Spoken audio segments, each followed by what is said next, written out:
Okay, നമ്മൾക്ക് big book സ്റ്റഡിയിലേക്ക് പ്രവേശിക്കാം. നമ്മളെ സംബന്ധിച്ചിടത്തോളം ഡോക്ടറുടെ അഭിപ്രായം, ബില്ലിന്റെ കഥ, there is a solution, അതായത് ഒരു പരിഹാരമുണ്ട് എന്ന് 2 അധ്യായങ്ങൾ കഴിഞ്ഞതിന് ശേഷം നമ്മൾ ഡോക്ടറുടെ അഭിപ്രായം ഒരു അധ്യായമായിട്ട് കണക്കാക്കുന്നില്ല. നമ്മളതൊരു പേജ്, റോമൻ ന്യൂമറിക്കൽ പേജുകളായിട്ടാണ് നമ്മളത് എഴുതിയിരിക്കുന്നത്. അപ്പൊ ഇനിയിപ്പോ അന്ന് നമ്മൾ സംസാരിക്കുന്ന മദ്യാസക്തിയെ പറ്റിയുള്ള കൂടുതൽ കാര്യങ്ങളാണ്. More about alcoholism.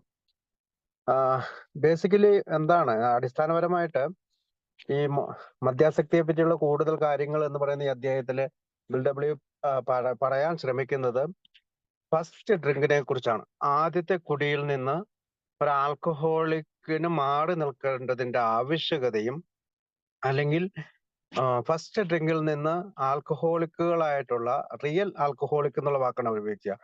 Hard ഡ്രിങ്കർന്നോ moderate ഡ്രിങ്കർന്നോ അങ്ങനെയല്ല ഉപയോഗിക്കുന്നത്. റിയൽ ആൽക്കഹോളിക്, അതായത് മദ്യാസക്തിയുടെ അഡിക്ഷന്റെ അങ്ങേയറ്റം എത്തിയിട്ടുള്ള, അടിമത്തത്തിന് അങ്ങേയറ്റം എത്തിയിട്ടുള്ള ഒരാൾക്ക് ഫസ്റ്റ് ഡ്രിങ്കിൽ നിന്ന് മാറി നിൽക്കാൻ സാധിക്കാത്തതിന്റെ ഒരവസ്ഥയെ പറ്റിയാണ് ഈ പുസ്തകം, ഈ അധ്യായം മുഴുവൻ വിവരിക്കുക. അതിന് ചില ഉദാഹരണങ്ങളൊക്കെ പറയുന്നുണ്ട്. അപ്പൊ എന്താണ് നമുക്ക് ഇൻടോക്സിഫിക്കേഷൻ എന്ന് പറഞ്ഞിട്ടുണ്ടെങ്കിൽ, അല്ലെങ്കിൽ ഇൻടോക്സിക്കേഷൻ എന്ന് പറഞ്ഞാൽ ലഹരി പിടിപ്പിക്കുന്ന, അല്ലെങ്കിൽ മദ്യം കഴിക്കുമ്പോൾ ഉണ്ടാകുന്ന ഉന്മാദത്തെയാണ് നമ്മൾ ഇൻടോക്സിക്കേഷൻ. അതായത് ആ കെമിക്കല്, മദ്യം എന്ന് പറയുന്ന കെമിക്കൽ നമ്മുടെ ശരീരത്തിൽ ചെല്ലുമ്പോൾ നമുക്കൊരു ഉന്മാദാവസ്ഥ ഉണ്ടാകുന്നു, നമ്മളെ മത്ത് പിടിപ്പിക്കുന്നു, അല്ലെങ്കിൽ നമ്മൾ പറയുന്നത് നമ്മൾ പൂസാക്കുന്നു. അപ്പൊ മദ്യം കഴിക്കാതിരിക്കുന്ന ഒരു അവസ്ഥയല്ല സാനിറ്റി എന്ന് പറയുന്നത്. ഇൻസൈൻ എന്ന് പറയുന്നത് നമുക്കറിയാം, ഭ്രാന്തനായിട്ടുള്ള, ബുദ്ധിക്ക് സ്ഥിരതയില്ലാത്ത, സുബോധം ഇല്ലാത്ത ഒരു അവസ്ഥയാണ് ഇൻസൈൻ എന്ന് പറയുന്നത്. ഇപ്പൊ സാനിറ്റിയുടെ യഥാർത്ഥത്തിലുള്ള മലയാള അർത്ഥം വിവരിക്കുന്നത് ബുദ്ധിസ്ഥിരതയാണ്, സുബുദ്ധി, നല്ല ബുദ്ധി, അല്ലെങ്കിൽ മാനസിക ആരോഗ്യമുള്ള ഒരവസ്ഥ, നല്ല മാനസിക ആരോഗ്യമുള്ള ഒരവസ്ഥ. അപ്പൊ വെറുതെ നമ്മൾ മദ്യപിക്കാതിരിക്കുമ്പോ നമ്മൾക്ക് ഈ സംഗതി കിട്ടുന്നില്ല എന്നുള്ളതാണ് ഈ അധ്യായത്തില് ബിൽ നമ്മളെ ബോധ്യപ്പെടുത്തുന്ന ചില ഉദാഹരണങ്ങളിലൂടെ, ആളുകളുടെ കഥകളിലൂടെ ഒക്കെ ബോധ്യപ്പെടുത്താനായിട്ട് ശ്രമിക്കുന്നത്. നമുക്കറിയാം, ഒരു സ്പിരിച്വൽ അവേക്കനിങ് വേണം, അല്ലെങ്കിൽ ഒരു സ്പിരിച്വൽ എക്സ്പീരിയൻസ് വേണമെന്ന് ഉള്ള കഴിഞ്ഞ അധ്യായത്തിലെ എല്ലാ വിവരണങ്ങൾക്ക് ശേഷം കൂടുതൽ എന്തുകൊണ്ടാണ് നമ്മൾ സ്പിരിച്വൽ ലൈഫ് നയിക്കേണ്ടതിനെ കുറിച്ചാണ് നമ്മൾ ഇതിനെപ്പറ്റി പറയാം. അപ്പൊ നമുക്ക് അറിയാം, മനസ്സെന്ന് പറയുന്നത് ഒരു ജയിലാണ്, അല്ലെങ്കിൽ ഒരു അഡിക്റ്റ് ആയിട്ടുള്ള ആളുകളുടെ മനസ്സുകൾ ഒരു ജയിൽ പോലെയാണ്. കാരണം അവിടെ അയാൾ തളയ്ക്കപ്പെടുകയാണ്, അയാൾക്കൊരു ഫ്രീഡം അനുഭവിക്കാൻ സാധിക്കുന്നില്ല. ഇപ്പൊ മോർ അബൌട്ട് ആൽക്കഹോളിസം എന്നുള്ളതിന് സത്യം അല്ലെങ്കിൽ മദ്യത്തെ കുറിച്ചുള്ള ഒരു സത്യം തിരിച്ചറിയാനുള്ള കുറെ കാര്യങ്ങളാണ് അദ്ദേഹം പറയാം. അല്ലെങ്കിൽ see the truth of alcohol, എന്താണ് ആൽക്കഹോൾ ഒരു റിയൽ ആൽക്കഹോളിക്കിന് ചെയ്യുന്നത് എന്ന് കണ്ടുപിടിക്കാനായിട്ടാണ് ഈ അദ്ദേഹം ഉപയോഗിച്ചേക്കുന്നത്. അപ്പൊ നമുക്ക് അധ്യായം 3 മദ്യാസക്തിയെ പറ്റി കൂടുതൽ കാര്യങ്ങൾ, അതാരെങ്കിലും വായിക്കാവോ? വായിക്കുമ്പോൾ എനിക്കൊരു ബ്രേക്ക് കിട്ടും, അതുകൊണ്ടാണ്.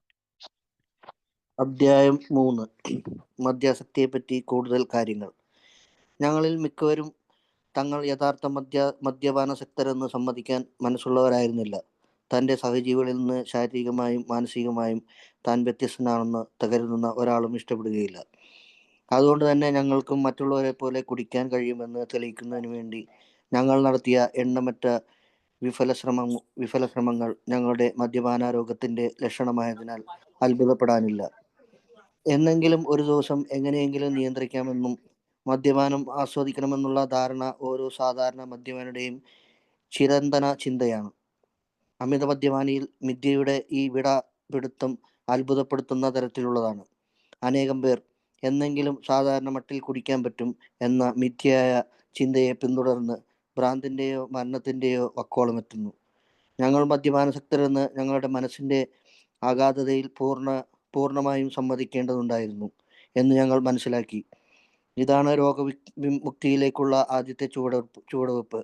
തങ്ങൾ മറ്റുള്ളവരെ പോലെയാണ്, അഥവാ എപ്പോഴെങ്കിലും എങ്ങനെ ആയിരിക്കാം എന്ന കിനാവിനെ പൂർണ്ണമായും തകർത്തെറിയേണ്ടതായിട്ടുണ്ട്.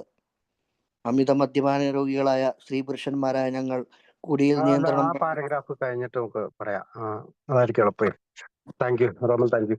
അപ്പൊ അത് പറയുന്നത് നമ്മൾ അൺവില്ലിങ് ടു അഡ്മിറ്റ് എന്നാണ്. എന്തായിട്ട് റിയൽ ആൽക്കഹോളിക് ആണ്, ഞാനൊരു അമിത മദ്യപാന രോഗിയാണ്, ഞാനൊരു അഡിക്റ്റ് ആണ് എന്ന് പറയാനായിട്ട് ആളുകൾ പൊതുവെ സമ്മതിക്കാറില്ല. നമ്മൾ പലപ്പോഴും നമുക്ക് ചിന്ത വരും, അയാൾ ഒരു അഡിക്റ്റ് ആണ്, അല്ലെ അയാൾ ഭയങ്കരമായിട്ട് കുടിക്കുന്നു, അല്ലെ അയാൾ റിയൽ ആൽക്കഹോളിക് ആയിട്ട് മാറിയിരിക്കുന്നു. പലപ്പോഴും നമ്മൾ ചിന്തിക്കുമ്പോഴും ഞാൻ ഉൾപ്പെടെയുള്ള ആൽക്കഹോളിക്കിന് ആദ്യ നാളുകളിൽ ഒരാളെക്കാളും, അതായത് എന്റെ സഹകുടിയനേക്കാൾ അല്ലെങ്കിൽ കൂട്ടുകാരെ പോലെ തന്നെയാണ് ഞാൻ കുടിക്കുന്നത്.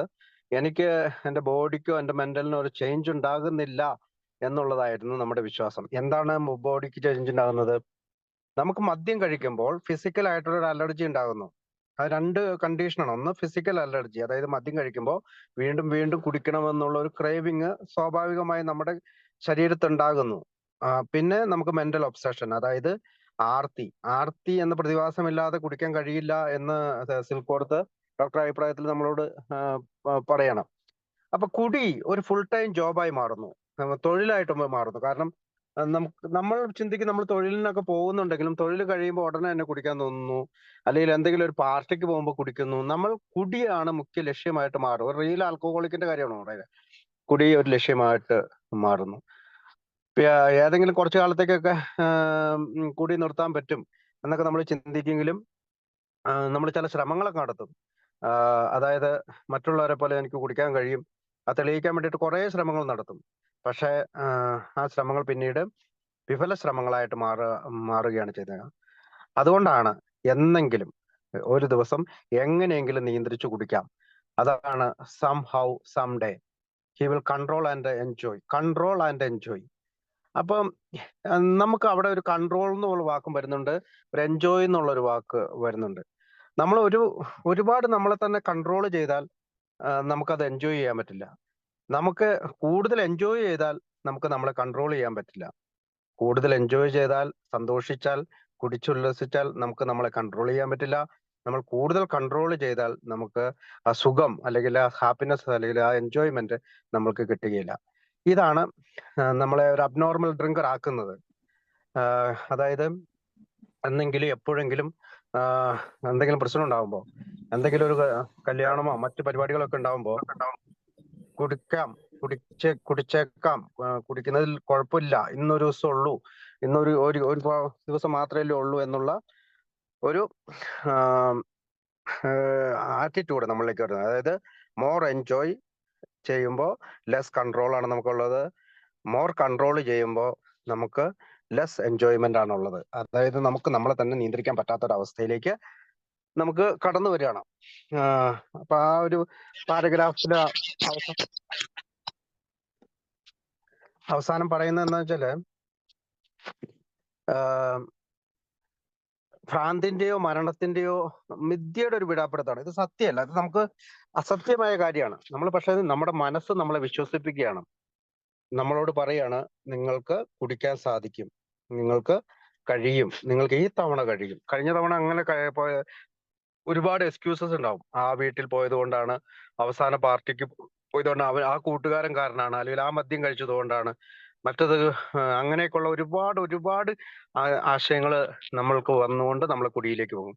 അപ്പോ അദ്ദേഹം അവിടെ എഴുതി വെച്ചിരിക്കുകയാണ്, എന്നെങ്കിലും സാധാരണ മട്ടിൽ കുടിക്കാൻ പറ്റും എന്ന മിഥ്യയായ ചിന്തയെ പിന്തുടർന്ന് ഭ്രാന്തിന്റെയോ മരണത്തിന്റെയോ വക്കോളം വെക്കുന്നു. നമ്മൾ വല്ലാത്ത ഭ്രാന്തമായ അവസ്ഥയിലേക്കോ അല്ലെങ്കിൽ നമ്മൾ പലരും മരണത്തിലേക്ക് എത്തുന്നു. ഞങ്ങൾ മദ്യപാനാസക്തരാണെന്ന് ഞങ്ങളുടെ മനസ്സിന്റെ അഗാധതയിൽ പൂർണ്ണമായും ഉണ്ടായിരുന്നു എന്ന് ഞങ്ങൾ മനസ്സിലാക്കി. അതായത് ഞാനൊരു മദ്യാസക്തനാണ്, ഇത് മനസ്സിലാക്കുക, അത് അംഗീകരിക്കുക. അത് ഞാനൊരു അബ്നോർമൽ ഡ്രിങ്കറാണ്. സാധാരണ എന്റെ കൂട്ടുകാർ കുടിക്കുന്നത് പോലെയല്ല ഞാൻ കുടിക്കുന്നത്. ഇങ്ങനെ ചിന്തിച്ചാൽ മാത്രമേ നമുക്ക് ഫസ്റ്റ് ഡ്രിങ്കിൽ നിന്ന് മാറി നിൽക്കാൻ സാധിക്കുകയുള്ളൂ. ഇതാണ് രോഗവിമുക്തിയുടെ ആദ്യത്തെ ചുവടുവെപ്പ്. ഇപ്പൊ ഇവിടെ മലയാളത്തിൽ അത് ആദ്യത്തെ ചുവടുവെപ്പ് എന്നാണ് എഴുതിയേക്കണേ. This is the first step in recovery എന്നാണ് മോർ അബൌട്ട് ആൽക്കഹോളിസത്തിൽ ഇംഗ്ലീഷിൽ പറയുന്നത്. അതായത് ആദ്യത്തെ പടി ഇതാണ്. The delusion that we are like other people or presently may be has to be smart. അതായത് ഇങ്ങനെയുള്ള നമ്മൾ മറ്റുള്ളവരെ പോലെ അഥവാ എപ്പോഴെങ്കിലും ഇങ്ങനെ ആയിരിക്കാമെന്ന കിനാവിനെ പൂർണ്ണമായും തകർത്തെറിയുന്നുണ്ട്. ഇവിടെ കുറച്ചധികം വാക്കുകൾ നമ്മൾ കേട്ടു. ഒബ്സഷൻ എന്ന് പറഞ്ഞാൽ എന്താണ്? നമുക്കത് മനസ്സിൽ നിന്ന് ഒരിക്കലും ഈ വിചാരം വിട്ടുപോകില്ല. അല്ലെങ്കിൽ നമ്മുടെ മനസ്സിന് അതിനോട് അമിതമായിട്ടൊരു ഇഷ്ടം ഉണ്ടാവും. അല്ലെങ്കിൽ നമ്മുടെ മനസ്സ് ആ ഒരു കാര്യത്തെക്കുറിച്ച് മാത്രം ചിന്തിച്ചുകൊണ്ടിരിക്കും. അതിനെയാണ് ഒബ്സഷൻ എന്ന് മലയാളത്തിൽ പറയുക. ആം, അത് നമ്മുടെ ആ ഐഡിയ, അല്ലെങ്കിൽ ഒബ്സഷൻ ഇംഗ്ലീഷിൽ idea so strong makes believe a lie. അതായത് നുണയായ ഒരു കാര്യം സത്യമാണെന്ന് നമ്മുടെ മനസ്സിനെ വിശ്വസിപ്പിക്കുക. അതാണ് ഒബ്സഷൻ എന്ന് പറയുന്നത്. കാരണം നമുക്ക് കുടിക്കാൻ സാധിക്കില്ല നമുക്കറിയാം, പക്ഷെ നമ്മുടെ മനസ്സിനെ കൊണ്ട് നമ്മുടെ മനസ്സ് നമ്മളെ വിശ്വസിപ്പിക്കുകയാണ്, നിനക്ക് ഈ തവണ സാധിക്കും. അതിനാണ് ഒബ്സഷൻ എന്ന് പറയുക. മനസ്സിൽ നിന്ന് വിട്ടുപോകാത്തൊരു വിചാരമായിട്ട് ഈ മദ്യപാനം നമ്മൾ ഇന്ന് പറയും. പിന്നെ അടുത്ത ഒരു വാക്ക് ഇല്യൂഷൻ എന്ന് പറയുന്നുണ്ട്. ഇല്യൂഷൻ എന്താണ്? നമുക്കറിയാം, നമ്മൾ മാജിക് കാണാറുണ്ട്. പെട്ടെന്ന് ഒരാള് ഒരു തുണിയുടെ പുറകിൽ നിൽക്കുന്ന ഒരാൾ മായുന്നതും ഒക്കെ നമുക്ക് തോന്നുന്നുണ്ട്. പക്ഷെ ആ ഇല്യൂഷനാണ്. അത് നമുക്കൊരു മിഥ്യാബോധമാണ്, ഒരു അബദ്ധ ധാരണയാണ്, അല്ലെങ്കിൽ ഒരു മായാജാലമാണ്. അതൊരിക്കലും അങ്ങനെയല്ല സംഭവിക്കുക. ഇപ്പൊ ഈ സ്റ്റാച്യു ഓഫ് ലിബർട്ടി ഒക്കെ ഒരിക്കലും ഒരാള് അവിടെ നിന്ന് ഇത് മാറ്റിയതൊക്കെ ആയിട്ട് നമ്മൾ പത്രങ്ങളിലൊക്കെ വായിച്ചിട്ടുണ്ട്. അപ്പൊ അതൊരിക്കലും അവിടെ നിന്ന് മാറുന്നില്ല. പക്ഷെ അയാളുടെ മാജിക്കിന്റെ ഇതിന് പുറകില് അത് സംഭവിക്കുന്നതാണ്. അതിന് തന്നെയാണ് നമ്മൾ പറയുന്നത് illusion, seeing something not true. അതായത് സത്യമല്ലാത്ത കാര്യം സത്യമാണെന്ന് നമ്മൾ വിശ്വസിപ്പിക്കുന്നതിനാണ് ഇല്യൂഷൻ എന്ന് പറയുക. അല്ലെങ്കിൽ ബിലീവിങ് ഇൻ ലൈ, ഒരു നുണയെ വിശ്വസിക്കാൻ തയ്യാറാകുക. അപ്പൊ നമ്മളെ മനസ്സിന്റെ ഈ ഒബ്സഷനും ഇല്യൂഷനും നമ്മളെ കൊണ്ട് വീണ്ടും കുടിയിലേക്ക് പ്രേരിപ്പിക്കുമെന്നാണ് പറയുന്നത്. ഇവിടെ നമ്മൾ എന്താണ് ഇതൊക്കെ പറയാൻ കാരണം? വെറുതെ കുറെ കാര്യങ്ങൾ പറയുന്നതല്ല. ബിൽഡബ്ല്യുവിന്റെ ബില്ലിന്റെ കഥയിൽ ഒരു വാക്ക് പറയുന്നുണ്ട്. അതായത് ഒരു അമിത മദ്യപാനാസക്തനെ സംബന്ധിച്ചിടത്തോളം അവന്റെ ശരീരത്തിന്റെ പ്രശ്നത്തെക്കാളും അവന്റെ മനസ്സിനാണ് പ്രശ്നം, മാനസികമാണ് അവന്റെ പ്രശ്നം എന്ന് പറയുന്നുണ്ട്. നമ്മൾ ബില്ലിന്റെ കഥ വായിച്ചപ്പോൾ കേട്ടോ. അപ്പൊ നമ്മളെ സംബന്ധിച്ചിടത്തോളം ഇത് മനസ്സിന്റെ പ്രശ്നമായതുകൊണ്ടാണ് നമ്മൾ ഈ ഒബ്സഷനെ കുറിച്ചും ഇല്യൂഷനെ കുറിച്ചും ഒക്കെ നമ്മൾ പറയുന്നത്. അപ്പം ഇൻസാനിറ്റി എന്ന് പറയുന്നതും ബിലീവ് ഇൻ ലൈ ആണ്, ഒരു നുണയെ വിശ്വസിക്കുകയാണ്. അപ്പൊ ഡെല്യൂഷൻ എന്ന് പറഞ്ഞാൽ എന്താണ്? ഒരു മറിമായ ഒരു മിഥ്യാബോധം, അല്ലെങ്കിൽ അബദ്ധ വിശ്വാസത്തെ നമ്മൾ കൺവിൻസ് ചെയ്യാണ് നമുക്ക് സ്വയം. എന്താണ്? എനിക്ക് ഇനിയും കുടിക്കാൻ കഴിയും. Convinced our self something not true. സത്യമല്ലാത്ത ഒരു കാര്യത്തെ വിശ്വസിപ്പിക്കുക എന്നുള്ളതാണ് ഡെല്യൂഷൻ എന്ന് പറയുന്നത്. അപ്പോ ഒബ്സഷൻ പറയുന്നുണ്ട്, ഇല്യൂഷൻ പറയുന്നുണ്ട്, ഇൻസാനിറ്റി പറയുന്നുണ്ട്, ഡെല്യൂഷൻ ഉണ്ട്. ഇതിന്റെ എല്ലാം ബേസിക് ആണ് എന്താണ്? Something believe as something not true. സത്യമല്ലാത്ത ഒരു കാര്യത്തെ വിശ്വാസത്തിലേക്ക് കൊണ്ടുവരുന്ന മനസ്സിന്റെ പ്രവർത്തനത്തെ പറ്റിയാണ് അവർ പറ്റുന്നത്. ഇത് ആർക്കാണ്? റിയൽ ആൽക്കഹോളിക് ആയിട്ടുള്ള ഒരു ഹാർഡ് ഡ്രിങ്കറിനോ മോഡറേറ്റ് ഡ്രിങ്കറിനോ ഇതിനൊന്നും പറ്റുന്ന അവസ്ഥയിലല്ല. പക്ഷെ ഒരു റിയൽ ആൽക്കഹോളിക്കിന് ഈ ഫിസിക്കൽ ആയിട്ടുള്ള ഇതിനോടൊപ്പം ഈ മാനസികമായിട്ടുള്ള ഈ പ്രശ്നങ്ങളും ഉണ്ട് എന്നുള്ളതാണ്. അതുകൊണ്ടാണ് നമ്മൾ പലപ്പോഴും കുടിച്ചു കഴിയുമ്പോൾ എന്തുകൊണ്ട് നമ്മൾ കുടിച്ചു നമുക്ക് മനസ്സിലാവുന്നില്ല. അയ്യോ, ഞാൻ എത്ര കടുത്ത തീരുമാനത്തിലേക്കാണ് ഞാൻ ആ പാർട്ടിക്ക് പോയത്, എന്നിട്ട് ഞാൻ കുടിച്ചു. എന്തുകൊണ്ടാണ് ഞാൻ ചെയ്തത്? ഞാൻ അത് ചെയ്തോ? ഞാൻ അങ്ങനെ സംസാരിച്ചോ? അങ്ങനെയൊക്കെ ഉള്ള ഒരു അവസ്ഥയിലേക്കാണ് നമ്മളെ പോലുള്ള, അല്ലെങ്കിൽ എന്നെ പോലെയുള്ള ഒരു ആൽക്കഹോളിക്ക് കുടിച്ചു കഴിയുമ്പോൾ ചെന്നുണ്ട്. അപ്പം അതിന്റെ അവസാന വാക്ക് എങ്ങനെയാണ്? തങ്ങൾ മറ്റുള്ളവരെ പോലെയാണ്, അഥവാ ഇപ്പോഴെങ്കിലും അങ്ങനെ ആയിരിക്കാം, ഇന്ന് ഈ സമയം ഇപ്പൊ കുടിക്കാൻ പോണ സമയത്ത് അങ്ങനെ ആയിരിക്കാം എന്ന കിനാവിനെ പൂർണ്ണമായും തകർത്തെറിയേണ്ടതുണ്ട്. Has to be smashed. പൂർണ്ണമായും തകർത്തെറിയേണ്ടതുണ്ട് എന്നുള്ള വാക്കിലാണ് ആ പാരഗ്രാഫ് അവസാനിപ്പിക്കുക. അടുത്ത് വായിക്കാവോ? അമിത മദ്യപാന രോഗികളായ സ്ത്രീ പുരുഷന്മാരായ ഞങ്ങൾ കുടിയിൽ നിയന്ത്രണം പാലിക്കുവാൻ കഴിവ് നഷ്ടപ്പെട്ടവരാണ്. യഥാർത്ഥത്തിലുള്ള ഒരു അമിത മദ്യപാന രോഗി ഒരിക്കലും മദ്യപാനത്തിൽ നിയന്ത്രണം തിരിച്ചെടുക്കുന്ന പ്രശ്നമേയില്ല എന്ന് ഞങ്ങൾക്കറിയാം. നിയന്ത്രണം വിട്ടുകൊടുക്കുകയാണ് എന്ന് ചിലപ്പോഴൊക്കെ ഞങ്ങൾക്ക് എല്ലാവർക്കും തോന്നിയിട്ടുള്ളതാണ്. പക്ഷേ ചുരുങ്ങിയ സമയത്തേക്ക് മാത്രമായ അത്തരം ഇടവേളകളെ പിന്തുടർന്നു വന്നത് അനിവാര്യമായ നിയന്ത്രണമില്ലായ്മയായിരുന്നു. അതാകട്ടെ പലപ്പോഴും സഹതാപാർഹവും വിവരണാതീതമായ അധാർമികതയിലേക്ക് നയിക്കുന്നതുമായിരുന്നു. വർദ്ധിച്ചുകൊണ്ടിരിക്കുന്ന ഒരു രോഗത്തിന്റെ പിടിയിലാണ് ഞങ്ങളെന്ന് സ്വയം ബോധ്യമുള്ളവരാണ് ഞങ്ങൾ. ഞങ്ങളെല്ലാം കാലുകൾ അതായത് അമിത മദ്യപാന രോഗിയായ സ്ത്രീ പുരുഷമായി ഞങ്ങൾ കുടിയിൽ നിയന്ത്രണം പാലിക്കാൻ കഴിവ് നഷ്ടപ്പെട്ടവരാണ്. നമ്മളെല്ലാവരും ആദ്യത്തെ കുടിയൊക്കെ ഒന്ന് ഓർത്ത് നോക്കി. ആദ്യത്തെ കുടി, ഞാനൊക്കെ ഒരു ബിയറൊക്കെ അടിച്ച് അപ്പൊ തന്നെ വീട്ടിൽ പോവും, അല്ലെങ്കിൽ കുറച്ചു നേരം കൂട്ടുകൂടി ഡാൻസ് കളിക്കും, കുറച്ചു നേരം കൂട്ടുകൂടി പാട്ട് കേൾക്കും, ഏതെങ്കിലും അന്നത്തെ കാലത്തെ ചലച്ചിത്രങ്ങളൊക്കെ കേട്ട് ഭയങ്കര രസമായിരുന്നു. പക്ഷെ നിയന്ത്രണം നഷ്ടപ്പെട്ടു. അതായത് നമ്മൾ ഒരു അതിർവരമ്പ് ലംഘിച്ചു കഴിഞ്ഞു. നമുക്കൊരു ബോർഡർ ലൈൻ ഉണ്ടായിരുന്നു, അത് ലംഘിച്ചു കഴിഞ്ഞു. അത് ഒറ്റ ദിവസം കൊണ്ടായത് ആയിരിക്കില്ല. ഒരാൾക്ക് 10 വർഷം കൊണ്ട് കൂടിയുണ്ടോ, മറ്റൊരാൾക്ക് 20 വർഷം കൂടി കൊണ്ടോ, മറ്റൊരാൾക്ക് 5 വർഷത്തെ കൂടി കൊണ്ടോ, ചിലപ്പോൾ ഒരാൾക്ക് 2 വർഷത്തെ കൂടി കൊണ്ടോ ഈ നിയന്ത്രണം നഷ്ടപ്പെടാം. അപ്പൊ നമ്മൾ പറയും അയാൾ എത്രമാത്രം കുടിച്ചു, എത്ര കാലം കുടിച്ചു, എത്രമാത്രം അളവ് കുടിച്ചു, ഏതൊക്കെ ബ്രാൻഡ് കുടിച്ചു, ഇതൊന്നും ഇതിന്റെ ബേസ് അല്ല. ഇതിന്റെ അടിസ്ഥാനം എന്ന് പറയുന്നത് അയാളും മദ്യവും തമ്മിലുള്ള ഒരു ബന്ധത്തിലാണ്. മദ്യം കഴിച്ചു കഴിയുമ്പോൾ അയാൾ പ്രകടിപ്പിക്കുന്ന ആ, ആ, കാര്യങ്ങൾ, അല്ലെങ്കിൽ ആഫ്റ്റർ എഫക്ട്, അല്ലെങ്കിൽ റിസൾട്ട് എന്താണ്, അതാണ് അതിന്റെ ബേസ്. അല്ലാതെ അയാൾ എത്രമാത്രം കുടിച്ചു, ചിലപ്പോൾ അയാൾ ഒരു സ്പൂൺ ആയിരിക്കും കുടിച്ചിട്ടുള്ളൂ, ചിലപ്പോൾ അയാൾ ഒരു ലിറ്റർ കുടിച്ചിട്ടുണ്ടാവും. അതൊന്നും ഇവിടെ നമ്മൾ ബേസ് ആയിട്ട് എടുക്കുന്നില്ല. അമിത മദ്യപാന രോഗികളായ സ്ത്രീയും പുരുഷനും അടങ്ങിയ ഞങ്ങൾ നിയന്ത്രണം പാലിക്കാൻ കഴിവ് നഷ്ടപ്പെട്ടവരാണ്, എബിലിറ്റി നഷ്ടപ്പെട്ടവരാണ്. നമുക്കറിയാം എന്തുകൊണ്ടാണ് ദീർഘനാളത്തെ കുടി നമ്മുടെ ബ്രെയിൻ, നമ്മളെപ്പോഴും ഈ ലിവറിനെ കുറിച്ചും കിഡ്നിയെ കുറിച്ചും അതിനെക്കുറിച്ചൊക്കെ സംസാരിക്കുമ്പോൾ നമ്മൾ ബ്രെയിനെ കുറിച്ച് പറയാം. നമ്മൾ പറയാറുണ്ട്, ഒരു ശീലം രൂപപ്പെട്ട് കഴിഞ്ഞാൽ നമ്മുടെ ബ്രെയിൻ എപ്പോഴും ആ ശീലത്തോട് ആം, ഉം, ചേർന്ന് നിൽക്കും. നമ്മൾ ഒരു ദിവസം നടക്കാൻ ഇറങ്ങി കഴിഞ്ഞാൽ, ഒരു 90 ദിവസമൊക്കെ നടക്കുവാണെങ്കിൽ നമുക്ക് ആ നടക്കാൻ നേരത്ത് നമുക്ക് നടക്കണം എന്നുള്ള ഒരു ആഗ്രഹം തോന്നും. അത് ശീലാണ്. അല്ലെങ്കിൽ എക്സസൈസിന് പോവുക, അല്ലെങ്കിൽ നമ്മൾ ഒരു ഫുഡ് തന്നെ, ഒരു ചായ കുടിച്ചു കഴിഞ്ഞാൽ എല്ലാ ദിവസവും ചായ കുടിക്കാൻ, രാവിലെ എണീക്കുമ്പോൾ ചായ കുടിക്കാൻ തോന്നും. ഇത് ബ്രെയിനിന്റെയാണ്. ഇത് ബ്രെയിൻ നമ്മൾക്ക് തരുന്ന ഒരു പ്രേരണയാണ്. നമുക്കറിയാം അവിടെ നമ്മൾ ഒരു ബ്രെയിൻ സ്ഥിരമായി പ്രവർത്തിക്കുന്ന, തുടർച്ചയായി പ്രവർത്തിക്കുന്ന ഇലക്ട്രിക്കൽ തരംഗങ്ങളൊക്കെ ഉള്ള ഇതാണ്. അപ്പൊ സയൻസ് നമ്മൾ പറയുന്നില്ല. അപ്പൊ അത് നമ്മൾ മനസ്സിലാക്കാം. അപ്പൊ ഇത് തുടർച്ചയായിട്ടുള്ള ദീർഘനാളത്തെ കുടി നമ്മുടെ ബ്രെയിനെ വീണ്ടും കുടിക്കാനായിട്ടുള്ള പ്രേരിപ്പിക്കുന്നതിലേക്ക് നമ്മുടെ ശരീരത്തെ എത്തിച്ചു കൊടുക്കണം, അല്ലെങ്കിൽ മനസ്സിനെ എത്തിച്ചു കൊടുക്കുകയാണ്. അപ്പൊ യഥാർത്ഥത്തിലുള്ള ഒരു അമിത മദ്യപാന രോഗി ഒരിക്കലും മദ്യപാനത്തിന്റെ നിയന്ത്രണം തിരഞ്ഞെടുക്കുന്ന പ്രശ്നമേ ഇല്ല എന്ന് ഞങ്ങൾക്കറിയാം.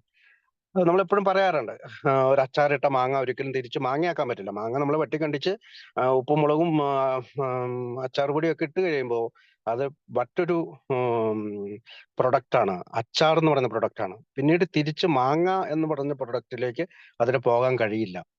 അപ്പോൾ നമ്മളെപ്പോഴും നമ്മുടെ മീറ്റിംഗ് കേൾക്കാറുണ്ട്, നമ്മൾ അച്ചാറിട്ട മാങ്ങ തിരിച്ച് മാങ്ങ ആകാത്തതുപോലെ എന്ന് കേൾക്കാറുണ്ട്. അതുകൊണ്ടാണ് ഞാൻ ആ ഒരു ഉദാഹരണം പറഞ്ഞത്. അപ്പൊ അച്ചാറിട്ട മാങ്ങ തിരിച്ച് മാങ്ങ ആകുന്നില്ല എന്ന് പറഞ്ഞതുപോലെ, ഒരു മദ്യാസക്തനായി തീർന്ന ഒരാൾ തിരിച്ച് നിയന്ത്രിക്കാം എന്നുള്ള ഒരു വിചാരത്തിലേക്ക്, അല്ലെങ്കിൽ നിയന്ത്രണം വീണ്ടെടുക്കുകയാണ് എന്നുള്ള ഒരു വിചാരത്തിലേക്ക് വരാൻ പറ്റില്ല. ചിലപ്പോഴൊക്കെ നമുക്ക് തോന്നാം, നമ്മൾ ഒരു ബിയർ കഴിച്ചിട്ട് ഒരു ദിവസം നിർത്തും, ചിലപ്പോൾ 2 ബിയർ കഴിച്ചിട്ട് വളരെ കടിച്ചു പിടിച്ചൊക്കെ നിർത്തിയേക്കാം. പക്ഷെ ചുരുങ്ങിയ സമയത്തേക്ക് മാത്രമാണ് അത് നടക്കുള്ളൂ, വളരെ ചുരുങ്ങിയ സമയത്തേക്ക്. ഇത്തരം ഇടവേളകളെ പിന്തുടർന്ന് വന്നത് അനിവാര്യമായ നിയന്ത്രണമില്ലായ്മയായിരുന്നു. ചിലപ്പോൾ നമ്മൾ സ്ഥലങ്ങൾ മാറി നോക്കും, ചിലപ്പോൾ നമ്മൾ ബ്രാൻഡ് മാറി നോക്കും, ചിലപ്പോൾ നമ്മൾ നമ്മുടെ കൂട്ടുകാരെ മാറി നോക്കും, ചിലപ്പോൾ നമ്മൾ ബാർ മാറി നോക്കും. അപ്പൊ പീപ്പിൾ, പ്ലേസ് ആൻഡ് തിങ്സ്, ചിലപ്പോൾ നമ്മൾ സാഹചര്യങ്ങൾ മാറി നോക്കും, ചിലപ്പോൾ നമ്മൾ ജോലിയെ തന്നെ മാറി നോക്കും. കാരണം നമ്മുടെ എല്ലാം വിചാരം, അല്ലെങ്കിൽ എന്റെ വിചാരം അങ്ങനെയായിരുന്നു. കോതമംഗലത്ത് നിൽക്കുന്ന ഞാൻ മംഗലാപുരം പോകും, മംഗലാപുരത്ത് നിന്ന് ചിലപ്പോൾ ഡൽഹിക്ക് പോകും, ഡൽഹിയിൽ നിന്ന് ചിലപ്പോൾ ബാംഗ്ലൂർക്ക് പോകും. അങ്ങനെ അങ്ങനെ മാറി മാറി സ്ഥലങ്ങൾ മാറി നോക്കി. അങ്ങനെ പക്ഷെ പിന്തുടർന്ന് വന്ന് കുറച്ചു ദിവസമൊക്കെ കുടിക്കാതെ നിന്നതിന് ശേഷം പിന്തുടർന്ന് വന്നത് അനിവാര്യമായ നിയന്ത്രണമില്ലായ്മയായിരുന്നു. അതാകട്ടെ പലപ്പോഴും സഹതാപകരവും വിവരണാതീതമായ അധാർമികതയിലേക്ക് നയിക്കുന്നതുമായിരുന്നു. വർദ്ധിച്ചുകൊണ്ടിരുന്ന ഒരു രോഗത്തിന്റെ പിടിയിലാണെന്ന് ഞങ്ങളെന്ന് സ്വയം ബോധമുള്ളവരാണ് നമ്മൾ. അപ്പോ ഇവിടെ 3 കാര്യങ്ങളാണ്. അതായത് എന്താണ് ഈ കുടിയെ തുടർന്ന് വന്നത്? സഹതാപമാർന്ന വിവരണാതീതമായ അധാർമികത. എന്താണ് വിവരണാതീതമായ അധാർമികത? അധാർമികമായ വഴികളിലൂടെ സഞ്ചരിക്കുക, അല്ലെങ്കിൽ ധാർമ്മികത ഒട്ടുമില്ലാത്ത രീതിയിൽ സംസാരിക്കുക, ധാർമ്മികത ഒട്ടുമില്ലാത്ത രീതിയിൽ പ്രവർത്തിക്കുക. ഈ 3 കാര്യമാണ്. ചിലപ്പോൾ നമുക്ക് സഹതാപം തോന്നും. വർദ്ധിച്ചുകൊണ്ടിരിക്കുന്ന ഒരു രോഗത്തിന്റെ പിടിയാണ്. അപ്പൊ നമ്മുടെ രോഗം വളരുന്ന രോഗമാണെന്നും കൂടി അവിടെ പറയുന്നുണ്ട് എന്ന് സ്വയം ബോധ്യമുള്ളവരാണ് ഞങ്ങൾ. അപ്പൊ നമ്മൾ എയിൽ വന്നതിന് ശേഷം ഇതൊക്കെ നമ്മൾ സ്വയം ബോധ്യപ്പെടുകയാണ്. അതായത് നമ്മുടെ രോഗത്തിന് നമ്മളിന്മേൽ കൺട്രോൾ നഷ്ടപ്പെട്ടു, ഇനി നമുക്ക് കൺട്രോൾ ചെയ്യാൻ പറ്റില്ല. നമ്മൾ സ്വയം കൺവീൻസ് ആയി, നമ്മൾ സ്വയം ഇതെല്ലാം ബോധ്യപ്പെടുകയാണ്. ഏതാണ്, നമുക്ക് ഒരു പ്രോഗ്രസീവായ ഒരു വളരുന്ന രോഗത്തിന്റെ പിടിയിലാണ്. ഇത് കൂടുതൽ മോശമാകുന്നതല്ലാതെ ബെറ്റർ ആകുന്നില്ല. അപ്പൊ നമ്മള് പലപ്പോഴും നമ്മുടെ മീറ്റിങ്ങിലൊക്കെ 3-4 വർഷം മുമ്പ് വന്നവര്, അല്ലെങ്കിൽ 4-5 വർഷം, അപ്പൊ എന്റെ ഒപ്പം വന്നവര്, അവരൊക്കെ പിന്നീട് തിരിച്ചു വന്നത് ബാഡ് ഷേപ്പിലാണ്. നമ്മൾ പറയും ബാഡ് ഷേപ്പ് എന്ന് വെച്ചാൽ ജോലി നഷ്ടപ്പെട്ടു, ചിലപ്പോൾ ആരോഗ്യം നഷ്ടപ്പെട്ടു, ചിലപ്പോൾ മക്കൾ നഷ്ടപ്പെട്ടു, ചിലപ്പോൾ ഭാര്യ നഷ്ടപ്പെട്ടു, ചിലപ്പോൾ ഇവർക്ക് തന്നെ ഏതെങ്കിലും രോഗത്തിന്റെ കടുത്ത പിടിയിലായിരിക്കാം. അപ്പോ നമ്മൾ ഇവിടെ ഉള്ളവരായതുകൊണ്ട് നമുക്കിപ്പോ ഒരു പബ്ലിക് ഇൻഫോർമേഷൻ ഒന്നുമല്ല ഇത്. ഇത് നമുക്ക് എല്ലാവർക്കും സ്വയം അനുഭവമുള്ളതാണ്. ഈ രോഗത്തെ നമുക്ക് കാണാൻ കഴിയില്ല, പക്ഷെ നമുക്ക് അനുഭവിക്കാൻ കഴിയും. നമ്മളെല്ലാവരും അനുഭവത്തിന്റെ വെളിച്ചത്തിലാണ് എത്തിയത്. കാരണം മറ്റ് ക്യാൻസർ രോഗം അല്ലെങ്കിൽ മറ്റേതെങ്കിലും രോഗമാണെങ്കിലും നമുക്ക് എക്സ്റേ എടുക്കുമ്പോഴോ സ്കാൻ ചെയ്യുമ്പോഴോ ബ്ലഡ് ടെസ്റ്റ് ചെയ്യുമ്പോഴോ ഒക്കെ നമുക്ക് മനസ്സിലാക്കാൻ കഴിയും. പക്ഷെ ഒരാൾ ആൽക്കഹോളിക് ആണോ എന്ന് ബ്ലഡ് ടെസ്റ്റിലൂടെ കണ്ടുപിടിക്കാൻ പറ്റില്ല. അയാൾ തന്നെ സ്വയം അനുഭവത്തിലൂടെ കണ്ടുപിടിക്കേണ്ട കാര്യമാണ്. അതുകൊണ്ടാണ് ആ വാക്ക് അവിടെ ഉപയോഗിച്ചത്. ഞങ്ങൾക്ക് ഈ രോഗത്തിന്റെ പിടിയിലാണെന്ന് സ്വയം ബോധ്യപ്പെട്ടവരാണ് എന്നുള്ള വാക്ക് ഉപയോഗിച്ചിരിക്കുന്നത്. സ്വയം ബോധ്യപ്പെട്ടത്. ബോധ്യം വന്നത് എങ്ങനെയാണ്? അനുഭവങ്ങളുടെ വെളിച്ചത്തിൽ. Thank you. അടുത്ത പാരഗ്രാഫ് വായിക്കാം.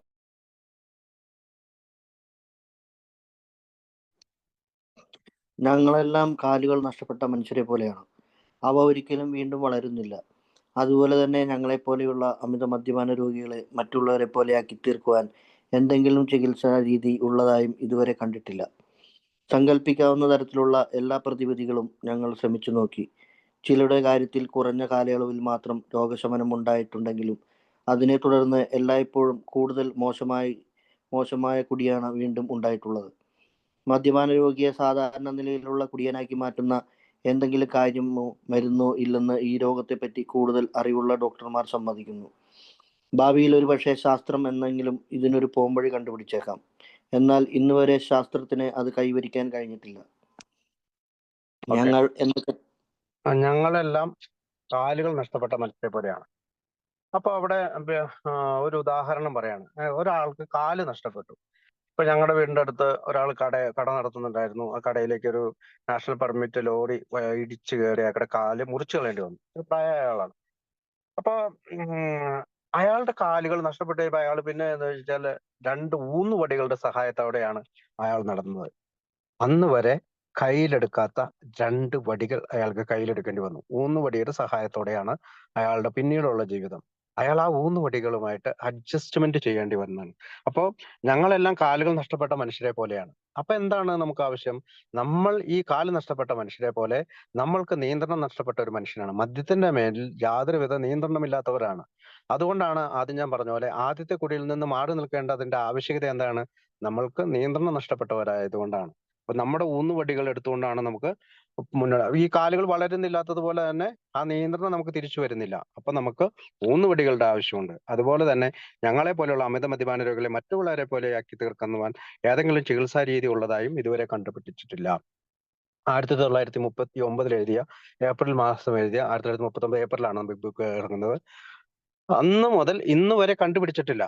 സാധാരണ അതായത് ക്രേവിങ്, നമ്മൾ പറയും മരുന്നില്ല എന്ന് പറയുന്നത് ക്രേവിങ്ങിനാണ് മരുന്നില്ലാത്തത്. അതായത് ഒരാളുടെ ശരീരത്തിലേക്ക് മദ്യം കടത്തിവിട്ടതിന് ശേഷം ഉണ്ടാകുന്ന പ്രോസസ്സിനെയാണ് ക്രേവിങ്, ആർത്തി എന്ന് പറയുന്നത്.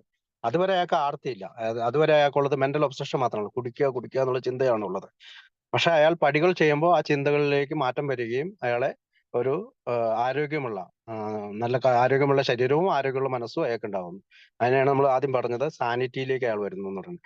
അപ്പോൾ മരുന്ന് എന്തിനാണ് ചികിത്സാ രീതി എന്ന് പറയുന്നത് ക്രേവിങ്ങിനാണ് ചികിത്സാ രീതി കണ്ടുപിടിക്കാത്തത്. ഒരാൾക്ക് മറ്റുള്ള പല അസുഖങ്ങൾ ഉണ്ടെങ്കിൽ അതിനൊക്കെ മരുന്ന് ഇപ്പോൾ ലോകത്തുണ്ട്. പ്രത്യേകിച്ച് ആധുനിക വൈദ്യശാസ്ത്രം അതിനെല്ലാം ക്യാപ്പബിൾ ആണ്. നമുക്കൊരു സ്വീകരിക്കേണ്ടത് മാത്രമേ ഉള്ളൂ.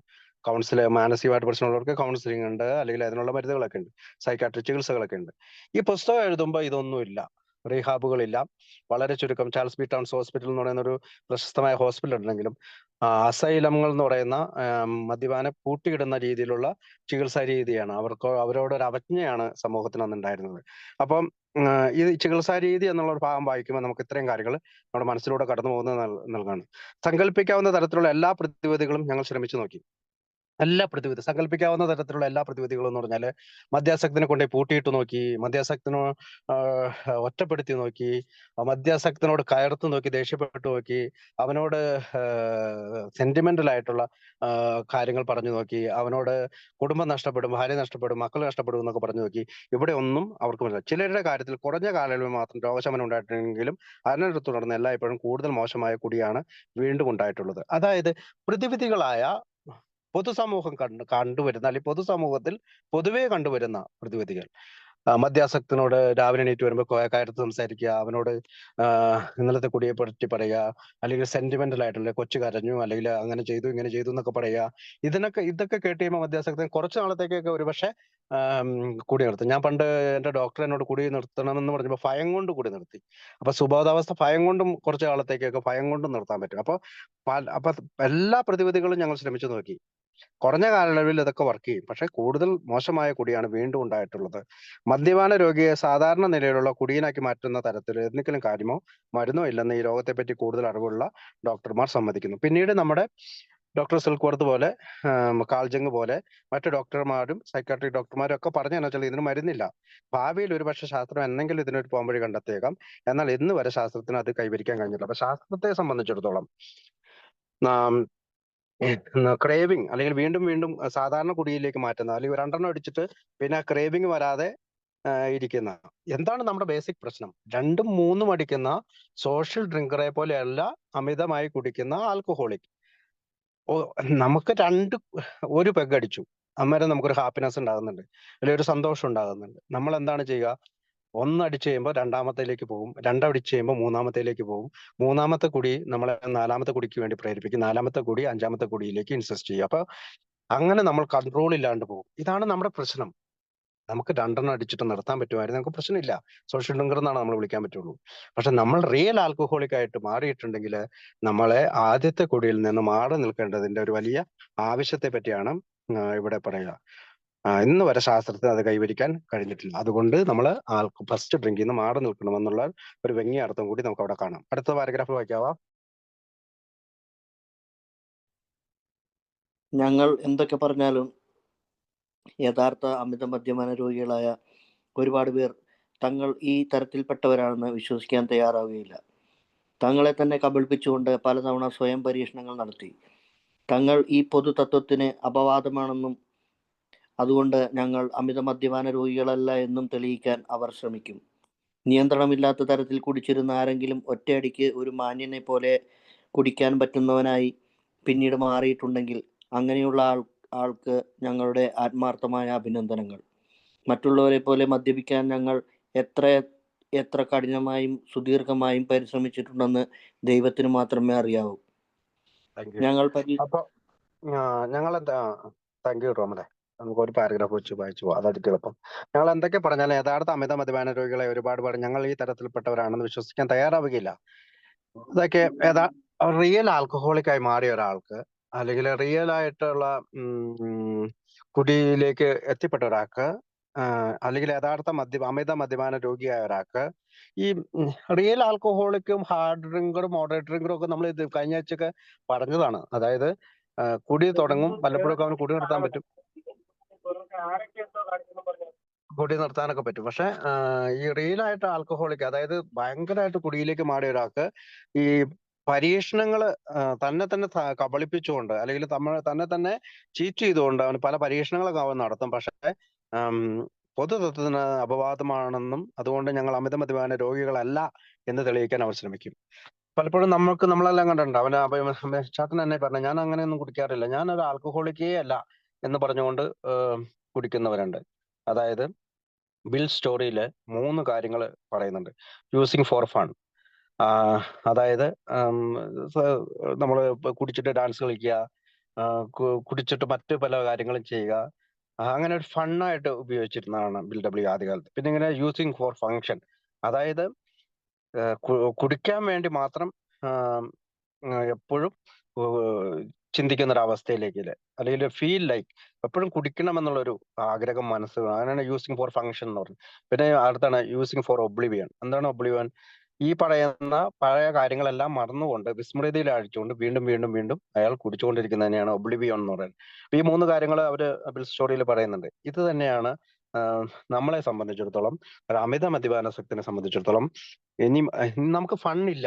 നമ്മൾക്ക് ആദ്യ കാലഘട്ടത്തിൽ ഞാൻ പറഞ്ഞ പോലെ കുടിച്ചു കഴിഞ്ഞതിന് ശേഷം വീണ്ടും ഡാൻസ് കളിച്ചിരുന്ന കാലം, മ്യൂസിക് കേട്ടിരുന്ന കാലം, കൂട്ടുകാരോടൊപ്പം നല്ല രീതിയിൽ പഴയ കാര്യങ്ങളൊക്കെ പറഞ്ഞ് സന്തോഷിച്ചിരുന്ന ഒരു കാലം നമുക്കിനി തിരിച്ചു വരില്ല എന്നുള്ള സത്യം നമ്മൾ ഈ പാരഗ്രാഫിലൂടെ മനസ്സിലാക്കിയാൽ മാത്രമേ നമുക്ക് ആദ്യത്തെ കുടിയിൽ നിന്ന് മാറി നിൽക്കാൻ പറ്റുള്ളൂ. അത് നിയന്ത്രണമില്ലാത്ത തരത്തിൽ കുടിച്ചെന്ന ആരെങ്കിലും ഒറ്റയടിക്ക് ഒരു മാനിനെ പോലെ കുടിക്കാൻ പറ്റുന്നതിനായി പിന്നീട് മാറേണ്ടത് അയാൾക്ക് അഭിനന്ദനങ്ങൾ എന്നാണ്. അപ്പൊ നമുക്കറിയാം മാർട്ടിമൻ പറയുന്നത് ഒരു ദിവസം ഒരു 3 ഡ്രിങ്കെങ്കിലും കഴിച്ചിട്ട് ഒരു 30 ദിവസം നിങ്ങൾക്ക് കുടി നിർത്താൻ പറ്റുന്നെങ്കിൽ നിങ്ങൾക്ക് അഭിനന്ദനം എന്നാണ്. സാധാരണ രീതിയിൽ നമ്മളൊരു മനുഷ്യനോട് പറയാറില്ലാത്തൊരു വാക്കാണ്. ഞാൻ അങ്ങനെ പറയാറില്ല, നിങ്ങൾ പോയി കുടിച്ചു നോക്ക്, നിങ്ങൾ പോയി ശ്രമിച്ചു നോക്ക് എന്ന് പറയാറില്ല. പക്ഷെ നമ്മൾ പലപ്പോഴും പഴമക്കാരൊക്കെ അങ്ങനെ പറഞ്ഞു കേട്ടിട്ടുണ്ട്. അതിന്റെ ഒരു സംഗതി ഇതാണ്, അയാൾക്ക് ബോധ്യപ്പെട്ടിട്ടില്ലെങ്കിൽ വീണ്ടും പോയി കുടിച്ചിട്ട് ബോധ്യപ്പെട്ടതിന് ശേഷം വരുമായിരിക്കും അയാളെ സംബന്ധിച്ചിടത്തോളം ഇത് വിശ്വസിക്കാൻ കൂടുതൽ എളുപ്പം. അതായത് ഞാൻ കുടിച്ചാല് എന്റെ മനസ്സിന് ഫിസിക്കലായിട്ടൊരു അലർജി ഉണ്ടാകുന്നുണ്ട്, അല്ലെങ്കിൽ എനിക്കൊരു മെന്റൽ ഒബ്സഷൻ ഉണ്ടാകുന്നുണ്ട്. ഇത് തന്നെയാണ് എല്ലാവരും ഡിനയിലാണ്. അതായത് ഈ 2 കാര്യങ്ങളും നിഷേധാത്മക മനോഭാവത്തിലാണ് നമ്മൾ എടുക്കുന്നത്. അത് നമുക്കൊരു നല്ല രീതിയിൽ കുടിക്കാൻ സാധിക്കുമെന്നാണ് എപ്പോഴും നമ്മൾ പ്രതീക്ഷിച്ചത്. ഞാൻ എപ്പോഴും അങ്ങനെ പ്രതീക്ഷിച്ചു. അവസാനത്തെ എന്റെ 2-3 വർഷത്തെ കുടിയിൽ മുഴുവൻ ഞാൻ അങ്ങനെ പ്രതീക്ഷിച്ചു. ഇന്ന് ഞാൻ കുടിക്കുമ്പോൾ നിയന്ത്രിച്ചു കുടിക്കും, ഇന്ന് ഞാൻ ഒരു ക്വാർട്ടർ മാത്രമേ കുടിക്കുള്ളൂ, അല്ലെങ്കിൽ 2 അടിച്ചിട്ട് പെട്ടെന്ന് വീട്ടിൽ വരും, ഇങ്ങനെയൊക്കെ ചിന്തിച്ചിട്ടുണ്ട്. പക്ഷെ അതൊരിക്കലും സംഭവിച്ചിട്ടില്ല എന്നുള്ളതാണ്. അപ്പൊ ദീർഘനാളത്തെ നമ്മുടെ അനുഭവങ്ങളിലൂടെ നമുക്കൊരു കാര്യം മനസ്സിലായി, മറ്റുള്ളവരെ പോലെ എത്ര കഠിനമായിട്ടും സുദീർഘമായിട്ടും നമുക്ക് കുടിക്കാൻ നമ്മൾ ശ്രമിച്ചാല് നടക്കുകയില്ല എന്നുള്ള സത്യം നമുക്ക് മനസ്സിലാക്കണം. അപ്പൊ അതുകൊണ്ട് തന്നെ ആദ്യത്തെ കുടിയിൽ നിന്ന് മാറി നിൽക്കാനായിട്ട് നമ്മൾ നടത്തിയ ശ്രമങ്ങളെ പറ്റി പറയാം. മറ്റുള്ളവരെ കബളിപ്പിച്ചുകൊണ്ട് പരീക്ഷണങ്ങൾ ഒരുപാട് നടത്തി. അപ്പൊ പൊതുവായിട്ടൊരു തത്വത്തിന് അപവാദമാണെന്ന്, അതുകൊണ്ട് ഞങ്ങൾ അമിത മദ്യപാന രോഗികളല്ല എന്ന് തെളിയിക്കാനാണ്. അപ്പൊ നമ്മൾ ആൽക്കഹോളിക് അല്ല എന്നൊരു തെളിയിക്കാൻ വേണ്ടിയിട്ടാണ് നമ്മൾ ഇതൊക്കെ ചെയ്തത്. അപ്പൊ അടുത്ത വരിയില് എന്തൊക്കെയാണ് നമ്മൾ ശ്രമിച്ചതെന്നുള്ളതാണ്. നമുക്കറിയാം, ചില ആളുകൾ റീഹാബ് സെന്ററുകൾ തുടർച്ചയായിട്ട് പോകും, അല്ലെങ്കിൽ സ്വയം വോളണ്ടറി കമ്മിറ്റ്മെന്റ് എടുക്കും. ഇനി ഞാൻ ഒരിക്കലും കുടിക്കുകയില്ല എന്നുള്ള വോളണ്ടറി കമ്മിറ്റ്മെന്റ് എടുക്കും. പലപ്പോഴും മീറ്റിങ്ങിൽ പോലും സ്ഥിരമായിട്ട് മീറ്റിങ്ങിനൊക്കെ പോയിട്ട് വീണ്ടും വന്നിട്ട് കുടിക്കുന്നവരൊക്കെ ഉണ്ട്. അപ്പം നമുക്കറിയാം, ആദ്യമേ നമ്മൾ പറഞ്ഞു, മീറ്റിങ്ങും സ്റ്റെപ്സും രണ്ടും കൂടി ചേർന്ന സിമെന്റിലാണ് നമ്മൾ ചേർന്ന് നിൽക്കുന്നത്. ആ മിശ്രിതത്തിലാണ് നമ്മൾ പടികൾ എന്ന് പറയുന്ന വീട് നമ്മൾ പണിയുക. 10-12 പടികൾ എന്ന് പറഞ്ഞ വീടുകൾ പണിയുക. അപ്പൊ എന്താണ് ആ സിമെന്റ്? നമ്മൾ ആർച്ചിന്റെ കാര്യമൊക്കെ പറയുമ്പോൾ ആ സിമെന്റിന്റെ കാര്യം പറയാറുണ്ട്. സിമെന്റ് എന്ന് പറയുന്നത് ഫെലോഷിപ്പും 12 പടികളും ഒരാൾ ചെയ്യുന്നതിന് തുല്യമാണ്. ഫെലോഷിപ്പിംഗ് മാത്രത്തിലൂടെ അയാൾക്ക് സോബറാകാൻ പറ്റില്ല. 12 സ്റ്റെപ്പ് മാത്രത്തിലൂടെ അയാൾക്ക് സ്വബോധാവസ്ഥയിലേക്ക് എത്താൻ പറ്റില്ല. അപ്പൊ രണ്ടും കൂടി ചേർന്ന ഒരു അവസ്ഥയിലേക്ക് അയാൾ എത്തിച്ചേർന്നത് മാത്രമാണ് അയാൾക്ക് രണ്ടും കൂടി ചേർന്നത്. അപ്പൊ മണലും സിമെന്റും ചേർന്ന ഒരു മിശ്രിതം പോലെ നല്ല സ്ട്രോങ് ആകണമെങ്കിൽ ഇത് രണ്ടും കൂടി ചേരണം എന്നുള്ളത് നമ്മൾ കഴിഞ്ഞ ദെയർ ഈസ് എ സൊല്യൂഷനിൽ പഠിച്ചാണ്. അപ്പം നമ്മൾ പരീക്ഷിച്ചു നോക്കിയ ചില കാര്യങ്ങൾ അടുത്ത പാരഗ്രാഫിൽ പറയുന്നുണ്ട്, അത് കേൾക്കാം. റമൽ. ഞങ്ങൾ പരീക്ഷിച്ചു നോക്കിയ ചില രീതികൾ താഴെ പറയും പ്രകാരമാണ്. ബിയർ മാത്രം കുടിക്കുക, കുടിയുടെ എണ്ണം കുറയ്ക്കുക, ഒരിക്കലും ഒറ്റയ്ക്ക് കുടിക്കാതിരിക്കുക, രാവിലെ ഒരിക്കലും കുടിക്കാതിരിക്കുക, വീട്ടിൽ സുരക്ഷിതരായിരിക്കുക, ജോലി സമയങ്ങളിൽ ഒരിക്കലും കുടിക്കാതിരിക്കുക, പാർട്ടികളിൽ സംബന്ധിക്കുമ്പോൾ മാത്രം കുടിക്കുക, സ്കൂളിന് പകരം ബ്രാൻഡി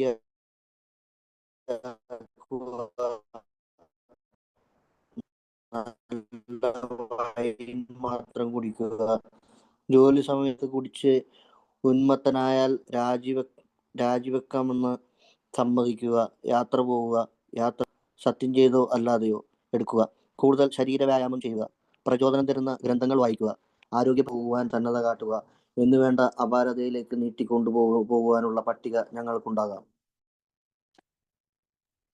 അവിടെ കുറെ കാര്യങ്ങൾ പറയാണ്. അതായത് ബിയർ മാത്രം കുടിക്കുക, ഞാനൊക്കെ ചെയ്തിട്ടുണ്ട്. ബിയർ മാത്രം കുടിക്കുക, ഞാൻ ബിയറെ കഴിക്കുന്നുള്ളൂ എന്നുള്ളതാണ്. ഇപ്പോഴൊക്കെയാണ് നമ്മൾ അതൊക്കെ എടുത്ത തീരുമാനങ്ങളുടെ ആ ഒരു ഫൂളിഷ്നെസ് അല്ലെങ്കിൽ മണ്ടത്തരം, അതായത് എത്രമാത്രം ആൽക്കഹോൾ ബിയർ ഉണ്ട്, എത്രമാത്രം ആൽക്കഹോൾ വൈനിലുണ്ട്, ഇതൊന്നും പറയുന്നില്ല. വൈൻ മാത്രമേ കുടിക്കുന്നുള്ളൂ, ബിയർ മാത്രമേ കുടിക്കുന്നുള്ളൂ. പക്ഷെ ഞാനൊക്കെ ഒരു 4 വർഷം കുടിയെടുത്തതിന് ശേഷം ഡോക്ടർ പറഞ്ഞ് പേടിപ്പിച്ചിട്ട് ഒരു 4 വർഷം പേടിപ്പിച്ചു എന്ന് പറഞ്ഞാൽ എന്റെ ശരീരത്തിന്റെ സ്ഥിതി മോശമായതുകൊണ്ട് കുടി നിർത്താൻ പറഞ്ഞു. അങ്ങനെ ഒരു 3-4 വർഷം കുടിച്ചതിന് ശേഷം ഒരു കൂട്ടുകാരൻ വൈൻ ഓഫർ ചെയ്തപ്പോൾ ഞാൻ കുടിച്ചു. അപ്പൊ അങ്ങനെ നമ്മൾ ബ്രാൻഡുകൾ മാറി നോക്കുക, കുടിയുടെ എണ്ണം കുറയ്ക്കുക. ഞാൻ ഇന്ന് ഒരെണ്ണം മാത്രമേ അടിക്കുന്നുള്ളൂ അങ്ങനെ പറയാ. ഒരിക്കലും ഒറ്റയ്ക്ക് കുടിക്കാതിരിക്കുക. അതായത് ഞാൻ എപ്പോഴും കൂട്ടുകൂടിയേ കുടിക്കുന്നുള്ളൂ, ഒറ്റയ്ക്ക് പോയി കുടിക്കാതിരിക്കുന്ന അവസ്ഥ. ലാസ്റ്റൊക്കെ ഒറ്റയ്ക്ക് കുടിക്കാൻ തുടങ്ങിയിരുന്നു. രാവിലെ ഒരിക്കലും കുടിക്കാതിരിക്കുക. ഞാൻ വളരെ ചുരുക്കം നാളുകളിലാണ് രാവിലെ കുടിച്ചിട്ടുള്ളൂ. ഉച്ച കഴിഞ്ഞ് ഒരു 12 മണിയൊക്കെ കഴിയണം എന്റെ ശരീരത്തിലേക്ക് ഇത്. കാരണം തലേദിവസം 2 മണി വരെ കുടിച്ചിട്ടുണ്ടാവും, അല്ലെങ്കിൽ 3 മണി വരെ കുടിച്ചിട്ടുണ്ടാവും. അതുകൊണ്ട് രാവിലെ എണീറ്റ്, രാവിലെ എന്ന് പറയാൻ പറ്റില്ല എന്നെ സംബന്ധിച്ചിടത്തോളം, എന്നാലും ഞാനത് കൂട്ടിച്ചേർക്കുകയാണ്. രാവിലെ വളരെ അപൂർവമായിട്ടാണ് എനിക്ക് കുടിക്കേണ്ടതായിട്ട് വന്നിട്ടുള്ളത്. അവസാന കാലഘട്ടങ്ങളിലൊക്കെ കുറെ കാലമൊക്കെ അങ്ങനെ കുടിക്കേണ്ടി വന്നിട്ടുണ്ട്. വീട്ടിൽ സൂക്ഷിക്കാതിരിക്കുക, അതായത് മദ്യം മേടിക്കാതിരിക്കുക, അല്ലെങ്കിൽ ഒരു ക്വാർട്ടർ മാത്രം മേടിക്കുക, കുറഞ്ഞ അളവിലുള്ള സാധനം മേടിച്ചു വെക്കുക. ഇതൊന്നും പിന്നീട് അത് ആ ശരീരത്തിലേക്ക് കയറി കഴിയുമ്പോൾ, ഒരു ക്വാർട്ടർ മേടിച്ചു വെച്ച ദിവസമൊക്കെ, ഫ്രിഡ്ജിൽ മേടിച്ച ദിവസമൊക്കെ ഞാൻ ഓർക്കണ്ടോ, ഉടനെ തന്നെ അടുത്തുള്ള ബാറിലേക്ക് വിളിച്ചു പറഞ്ഞിട്ട് അവൻ ബാറിൽ അവന് പൈസ കൊടുത്തു കഴിഞ്ഞാൽ അവന് ബൈക്കിൽ കൊണ്ടു തരും. അങ്ങനെ ബാംഗ്ലൂരൊക്കെ വെച്ച് അങ്ങനെ കൊണ്ടു തന്നതൊക്കെ ഞാൻ ഓർക്കണ്ട. അപ്പൊ ജോലി സമയങ്ങളിൽ ഒരിക്കലും കുടിക്കുക, അതായത് ജോലിക്ക് പോകുമ്പോൾ കുടിക്കാതിരിക്കുക, പാർട്ടികൾ സമ്മതിക്കുമ്പോൾ മാത്രം കുടിക്കുക. സ്കോച്ചിന് പകരം ബ്രാൻഡേക്കുക. അതായത് പല പാർട്ടികളിൽ പോകുമ്പോൾ നമ്മൾ ഞാൻ പറയും, ഇവിടെ വെച്ച് ഒരെണ്ണം അടിക്കട്ടെ, എന്നൊരു പാർട്ടിയല്ലേ. അപ്പൊ അവരും കൂട്ടി ഇന്ന് ഒരു ദിവസം അടിക്കട്ടെ ചേച്ചി എന്നൊക്കെ എന്റെ വൈഫിനോട് പറയും. ഒരു ദിവസം അടിക്കട്ടെ, ഇന്നൊരു ദിവസമല്ലേ ഉള്ളൂ. പക്ഷെ തലേദിവസം അടിച്ചത് അതിന് മുമ്പ് അടിച്ച കുറെ കാര്യങ്ങളൊക്കെ നമ്മൾ മറന്നു പോകണം. പാർട്ടികൾ സംബന്ധിക്കുമ്പോൾ മാത്രം കുടിക്കുക, സ്കോച്ചിന് പകരം ബ്രാൻഡി ആക്കുക, നല്ല വൈൻ മാത്രം കുടിക്കുക, നല്ല വൈൻ മാത്രം കുടിക്കുക. ആ, അതായത് വീട്ടിലുണ്ടാക്കിയ വൈനാണ്, അതിന് പ്രത്യേക കുഴപ്പം. വീട്ടിലുണ്ടാക്കിയ വൈന് പ്രത്യേകം എന്തെങ്കിലും പ്രത്യേകത ഉണ്ടെന്നൊക്കെ ഉള്ള രീതിയിൽ അമ്മയുണ്ടാക്കിയ വൈനാണെന്നൊക്കെ പറഞ്ഞ് നമ്മൾ കുടിച്ചിട്ടുണ്ട്, ഞാൻ കുടിച്ചിട്ടുണ്ട്. അപ്പൊ ജോലി സമയത്ത് കുടിച്ചോണ്ട് മാത്രമായി രാജിവെക്കാമെന്ന് സമ്മതിക്കുക. അപ്പൊ ഇതൊരു വലിയ കാര്യമാണ്. ഇപ്പൊ കഴിഞ്ഞ ദിവസങ്ങളിലൊക്കെ പലരും നമ്മുടെ സുഹൃത്തുക്കൾ പറഞ്ഞു, കുടിച്ച് ഉം, കുടിച്ചു കഴിഞ്ഞതിന് ശേഷം ജോലി സ്ഥലത്തേക്ക് വിളിച്ചു പറഞ്ഞു ഞാൻ രാജിവെക്കാൻ പോവാണെന്ന്. അങ്ങനെ 2-3 പേര് നമ്മുടെ കൂട്ടുകാർ തന്നെ ഇവിടെ പറഞ്ഞു. അപ്പൊ ആ രാജിവെച്ചതിന് ശേഷം പിന്നീട് രാവിലെ എണീക്കുമ്പോഴാണ് നമ്മൾ ഓർക്കുക. യാത്ര പോവുക, യാത്ര പോകാതിരിക്കുക, അതായത് കൂട്ടുകാരോടെ യാത്ര പോവുക, ഒറ്റയ്ക്ക് പോകാതിരിക്കുക ഒക്കെ ചെയ്യുക. ഒരിക്കലും കുടിക്കുകയില്ലെന്ന പ്രതിജ്ഞ സത്യം ചെയ്തോ അല്ലാതെയോ. അതായത് അത് ഞാൻ ഇഷ്ടംപോലെ ചെയ്തിട്ടുണ്ട്. എന്റെ വൈഫിനോട് പറഞ്ഞിട്ടുണ്ട്, ഇനി ഞാൻ ഒരിക്കലും കുടിക്കില്ല കേട്ടോ, ഇനി ഞാൻ എടുക്കുകയല്ല എന്ന് പറഞ്ഞു. കൂടുതൽ ശരീര വ്യായാമം ചെയ്യുക, ചിലപ്പോൾ എക്സസൈസ് ഒക്കെ ചെയ്യാനായിട്ട് തുടങ്ങും. കൂടി നിർത്തി കഴിഞ്ഞാൽ ഉടനെ തന്നെ എക്സസൈസിലേക്ക് നീങ്ങും. മൈൽഡ് എക്സസൈസ് എപ്പോഴും നല്ലതാണ്. ചെറിയ എക്സസൈസ് ശരീരത്തിന് നല്ലതാണെങ്കിലും അതികഠിനമായ ഒരു ശരീര വ്യായാമത്തിലേക്കൊക്കെ ആളുകൾ പെട്ടെന്ന് പോകും. പിന്നെ ഫുഡ് നിയന്ത്രിക്കാൻ തുടങ്ങും, ഡയറ്റിങ് തുടങ്ങും. ആഹ് ഏഹ് അങ്ങനെയുള്ള കാര്യങ്ങൾ അതൊക്കെ ഈ മദ്യപാനത്തെ നിയന്ത്രിക്കാനായിട്ട് ഞാൻ ചെയ്യുന്നതാണ് എന്ന് പ്രചോദിപ്പിക്കാൻ വേണ്ടിയാണ്. പ്രചോദനം തരുന്ന ഗ്രന്ഥങ്ങൾ, പുസ്തകങ്ങൾ വായിക്കുക, ആരോഗ്യ പരിപാലന കേന്ദ്രങ്ങളിൽ പോവുക, അതായത് റീഹാബോ ഡി അഡിക്ഷൻ സെന്റേഴ്സോ എവിടെയൊക്കെ പോവുക, സ്വയമേ ചികിത്സാലയങ്ങളിൽ പോകാൻ സന്നദ്ധത കാണിക്കുക. അതായത് ഞാൻ ഈ ചികിത്സയ്ക്ക് പൊക്കോളാം, ഞാൻ ഡി അഡിക്ഷനിൽ പൊക്കോളാം എന്ന സ്ഥലത്താണ്, എന്ന് വേണ്ട അപാരതകൾ നീട്ടിക്കൊണ്ട് പോകാനുള്ള പട്ടിക ഞങ്ങൾക്കുണ്ടാക്കാം. ഇപ്പൊ ഇതൊക്കെ ഒരു എക്സാമ്പിൾസ് ആയിട്ട് പറയുന്നത്. ഇതിനേക്കാളും നി- ഉം, ഒരുപാട് നമ്മളെ വേണമെങ്കിൽ നീട്ടിക്കൊണ്ട് പോകാം. അടുത്ത് വായിക്കാവാ. ഞങ്ങൾ ആരെയും അമിത മദ്യപാന രോഗിയെന്ന് മുദ്രകുത്തുന്നില്ല. പക്ഷേ നിങ്ങൾക്ക് വളരെ പെട്ടെന്ന് നിങ്ങളുടെ തന്നെ രോഗനിർണയം നടത്താൻ പറ്റും. അടുത്തുള്ള മദ്യഷാപ്പിലേക്ക് കയറുക, എന്നിട്ട് നിയന്ത്രിച്ച് കുടിക്കാൻ ശ്രമിക്കൂ. കുടിക്കാൻ ശ്രമിച്ചുകൊണ്ട് തന്നെ പെട്ടെന്ന് നിർത്താൻ ശ്രമിക്കൂ. ഒന്നിലധികം തവണ ഇതിന് ശ്രമിക്കൂ. നിങ്ങളോട് തന്നെ സത്യസന്ധത പാലിക്കുകയാണെങ്കിൽ നിങ്ങൾക്ക് ഒരു തീരുമാനത്തിലെത്താൻ വൈകേണ്ടി വരില്ല. നിങ്ങളുടെ യഥാർത്ഥ സ്ഥിതിയെക്കുറിച്ച് പൂർണ്ണമായ അറിവ് ലഭിക്കുന്നതിന് വേണ്ടിയുള്ള എത്ര മോശപ്പെട്ട പരിഭ്രാന്തിയും ഫലപ്രദമായ ഒന്നാണ്. തെളിയിക്കാൻ വഴിയൊന്നുമില്ലെങ്കിലും തുടക്കത്തിലെ തന്നെ ശ്രമിച്ചിരുന്നുവെങ്കിൽ കുടി നിർത്താമായിരുന്നു എന്ന് നിങ്ങൾ വിശ്വസിക്കുന്നു. പക്ഷേ ബുദ്ധിമുട്ട് എന്തെന്ന് വെച്ചാൽ, ഇനിയും ധാരാളം സമയം മുന്നിലുള്ള അക്കാലത്ത് തന്നെ കുടി നിർത്തണമെന്ന ആഗ്രഹം അമിത മദ്യപാന രോഗികളിൽ ഉണ്ടാവുന്നില്ല എന്നുള്ളതാണ്. അമിത മദ്യപാന ശക്തിയുടെ വ്യക്തമായ ലക്ഷണങ്ങൾ കാണിച്ചിരുന്നവരും എന്നാൽ കുടി നിർത്തണമെന്ന അതിശക്തമായ ആഗ്രഹം മൂലം വളരെ കാലം കുടി നിർത്തുവാൻ കഴിയുകയും ചെയ്ത ചില ഉദാഹരണങ്ങൾ ഞങ്ങൾ കേട്ടിട്ടുണ്ട്. ഒരെണ്ണം താഴെ വിവരിക്കുന്നു. ഓക്കെ, അടുത്ത പാരഗ്രാഫില് പറയുന്ന ആദ്യത്തെ സെന്റൻസ് തന്നെ ഞങ്ങൾ അല്ലെങ്കിൽ നമ്മൾ ആരെയും അമിത മദ്യപാന രോഗി എന്ന് മുദ്ര കുത്തുന്നില്ല. നമ്മൾ ആരെയും ഒരു അമിത മദ്യപാന രോഗിയാണ് എന്ന് പറയാറില്ല. നമ്മളെല്ലാവരും സ്വയം നമ്മൾ ഇവിടെ വന്ന് പറയുകയാണ് ചെയ്യുന്നത്, ഞാനൊരു അമിത മദ്യപാന രോഗിയാണ്, എന്റെ പേര് ഷിബു എന്നാണ് നമ്മൾ പറയാറുണ്ട്. മറ്റൊരാളെ ഷിബു നീ ഒരു അമിത മദ്യപാന രോഗിയാണെന്ന് പൊതുവെ പറയാറില്ല. നമ്മളത് പ്രത്യേകം ശ്രദ്ധിക്കാറുണ്ട്. പക്ഷേ നിങ്ങൾക്ക് വളരെ പെട്ടെന്ന് നിങ്ങളുടെ തന്നെ രോഗനിർണയം നടത്താൻ പറ്റുമെന്ന് പറയണം. അതായത് എങ്ങനെയാണ് ആ രോഗനിർണയം പറയുന്നത്? ഒരു ഉദാഹരണം പറയണം. അടുത്ത ഉള്ള ഒരു മദ്യഷാപ്പിലേക്കോ അല്ലെങ്കിൽ ഏതെങ്കിലും ഒരു ബാറിലേക്കോ കയറുക, എന്നിട്ട് നിയന്ത്രിച്ച് കുടിക്കാൻ ശ്രമിക്കൂ. കുടിക്കാൻ ശ്രമിച്ചുകൊണ്ട് തന്നെ പെട്ടെന്ന് നിർത്താൻ ശ്രമിക്കൂ. ഒന്നിലധികം തവണ ഇതിന് ശ്രമിക്കൂ. നിങ്ങൾ നിങ്ങളോട് തന്നെ സത്യസന്ധത പാലിക്കുകയാണെങ്കിൽ നിങ്ങൾക്ക് ഒരു തീരുമാനത്തിലെത്താൻ വൈകേണ്ടി വരില്ല. നമുക്കറിയാം, ആദ്യത്തെ 1 ഡ്രോപ്പ് ആൽക്കഹോൾ നമ്മുടെ ഉള്ളിൽ കയറുമ്പോ തന്നെ ശരീരം കയറുമ്പോൾ തന്നെ ബ്ലഡ് സ്ട്രീം വഴി അത് ബ്രെയിനിലെത്തുകയും ബ്രെയിൻ വീണ്ടും വീണ്ടും അത് ക്രേവിങ്ങിലേക്ക് നമ്മളെ നയിക്കുന്നു. വീണ്ടും ആർത്തിയോടുകൂടി കുടിക്കണം കുടിക്കണം കുടിക്കണം എന്ന്. നിങ്ങളുടെ യഥാർത്ഥ സ്ഥിതിയെക്കുറിച്ച് പൂർണ്ണമായ അറിവ് ലഭിക്കുന്നതിന് വേണ്ടിയുള്ള എത്ര മോശപ്പെട്ട പരിഭ്രാന്തിയും ഫലപ്രദമായ ഒന്നാണ്. അതായത് വീണ്ടും സംശയം ഉണ്ടെങ്കിൽ വീണ്ടും കുടിച്ചു നോക്കൂ എന്നാണ് ഇവർ പറയുന്നത്. തെളിയിക്കാൻ വഴിയൊന്നുമില്ലെങ്കിലും തുടക്കത്തിലെ തന്നെ ശ്രമിച്ചിരുന്നെങ്കിൽ കൂടി നിർത്താമായിരുന്നു എന്ന് നിങ്ങൾ വിശ്വസിക്കുന്നു. പലപ്പോഴും എയില് മീറ്റിങ്ങിലൊക്കെ വരുന്ന പലരും പറഞ്ഞു, ഞാൻ താമസിച്ചു പോയി, ഇച്ചിരി കൂടെ നേരത്തെ വരേണ്ടതായിരുന്നു. അപ്പൊ അവന് 25 വയസ്സായിട്ടുള്ളെങ്കിലും അവൻ അങ്ങനെ പറയുന്നത്, അല്ലെങ്കിൽ 32 വയസ്സായാലും അവൻ അങ്ങനെ പറയുന്നുണ്ട്, 40 വയസ്സായാലും അങ്ങനെ പറയുന്നുണ്ട്, 65 വയസ്സായാലും അങ്ങനെ പറയുന്നുണ്ട്. പക്ഷെ യഥാർത്ഥത്തിലുള്ള അവന്റെ ഒരു മനസ്സിലാക്കലിന്റെ ഫലമായിട്ടാണോ അത് പറയുന്നതെന്ന് പിന്നീട് നമ്മൾ അത്ഭുതപ്പെടും. കാരണം വീണ്ടും അവൻ മോശമായ ഒരു അവസ്ഥയിലേക്ക് എത്തിച്ചേരുന്നത് കാണാം. അല്ലെങ്കിൽ വീണ്ടും കുടിക്കുന്നതായിട്ട് നമ്മൾ അറിയുമ്പോൾ ഇയാൾ തന്നെയല്ലേ ഞാൻ വൈകിപ്പോയി എന്ന് പറയുന്നത്. അപ്പൊ സത്യസന്ധത പാലിക്കുകയാണെങ്കിൽ നിങ്ങൾക്ക് തീരുമാനത്തിലെത്താൻ വൈകേണ്ടി വരില്ല. നിങ്ങളുടെ യഥാർത്ഥ സ്ഥിതിയെക്കുറിച്ച് പൂർണ്ണമായ അറിവ് ലഭിക്കുന്നതിന് വേണ്ടിയുള്ള എത്ര മോശപ്പെട്ട പരിഭ്രാന്തിയും ഫലപ്രദമായ ഒന്നാണ്. നമുക്ക് ഇതിന് നോളജ് എന്ന് പറയില്ല, അറിവ്. നമ്മളിവിടെ സിന്തറ്റിക് നോളജിനെ പറ്റിയൊക്കെ നമ്മൾ പലപ്പോഴും സംസാരിക്കേണ്ടത്, നമുക്ക് ഈ പുറമേ നിന്നുള്ള അറിവുകളെ കൂടാതെ തന്നെയാണ് നമ്മളുടെ ശരീരത്തിൽ ഇത് ഉപയോഗിച്ചതിന് ശേഷം വരുന്ന അറിവ്. അതിന് കൂടുതൽ വ്യക്തതയുണ്ട്. നമ്മൾ ഒരു തീ കൈകൊണ്ട് തൊടുമ്പോൾ നമുക്ക് പൊള്ളൽ ഉണ്ടാകും എന്നുള്ള അറിവ് കിട്ടി നമ്മൾ തൊട്ട് നോക്കിയപ്പോൾ നമ്മൾ വീണ്ടും വീണ്ടും കുടിച്ചു നോക്കുമ്പോൾ നമുക്കുണ്ടാകുന്ന അറിവ് എന്താണ്?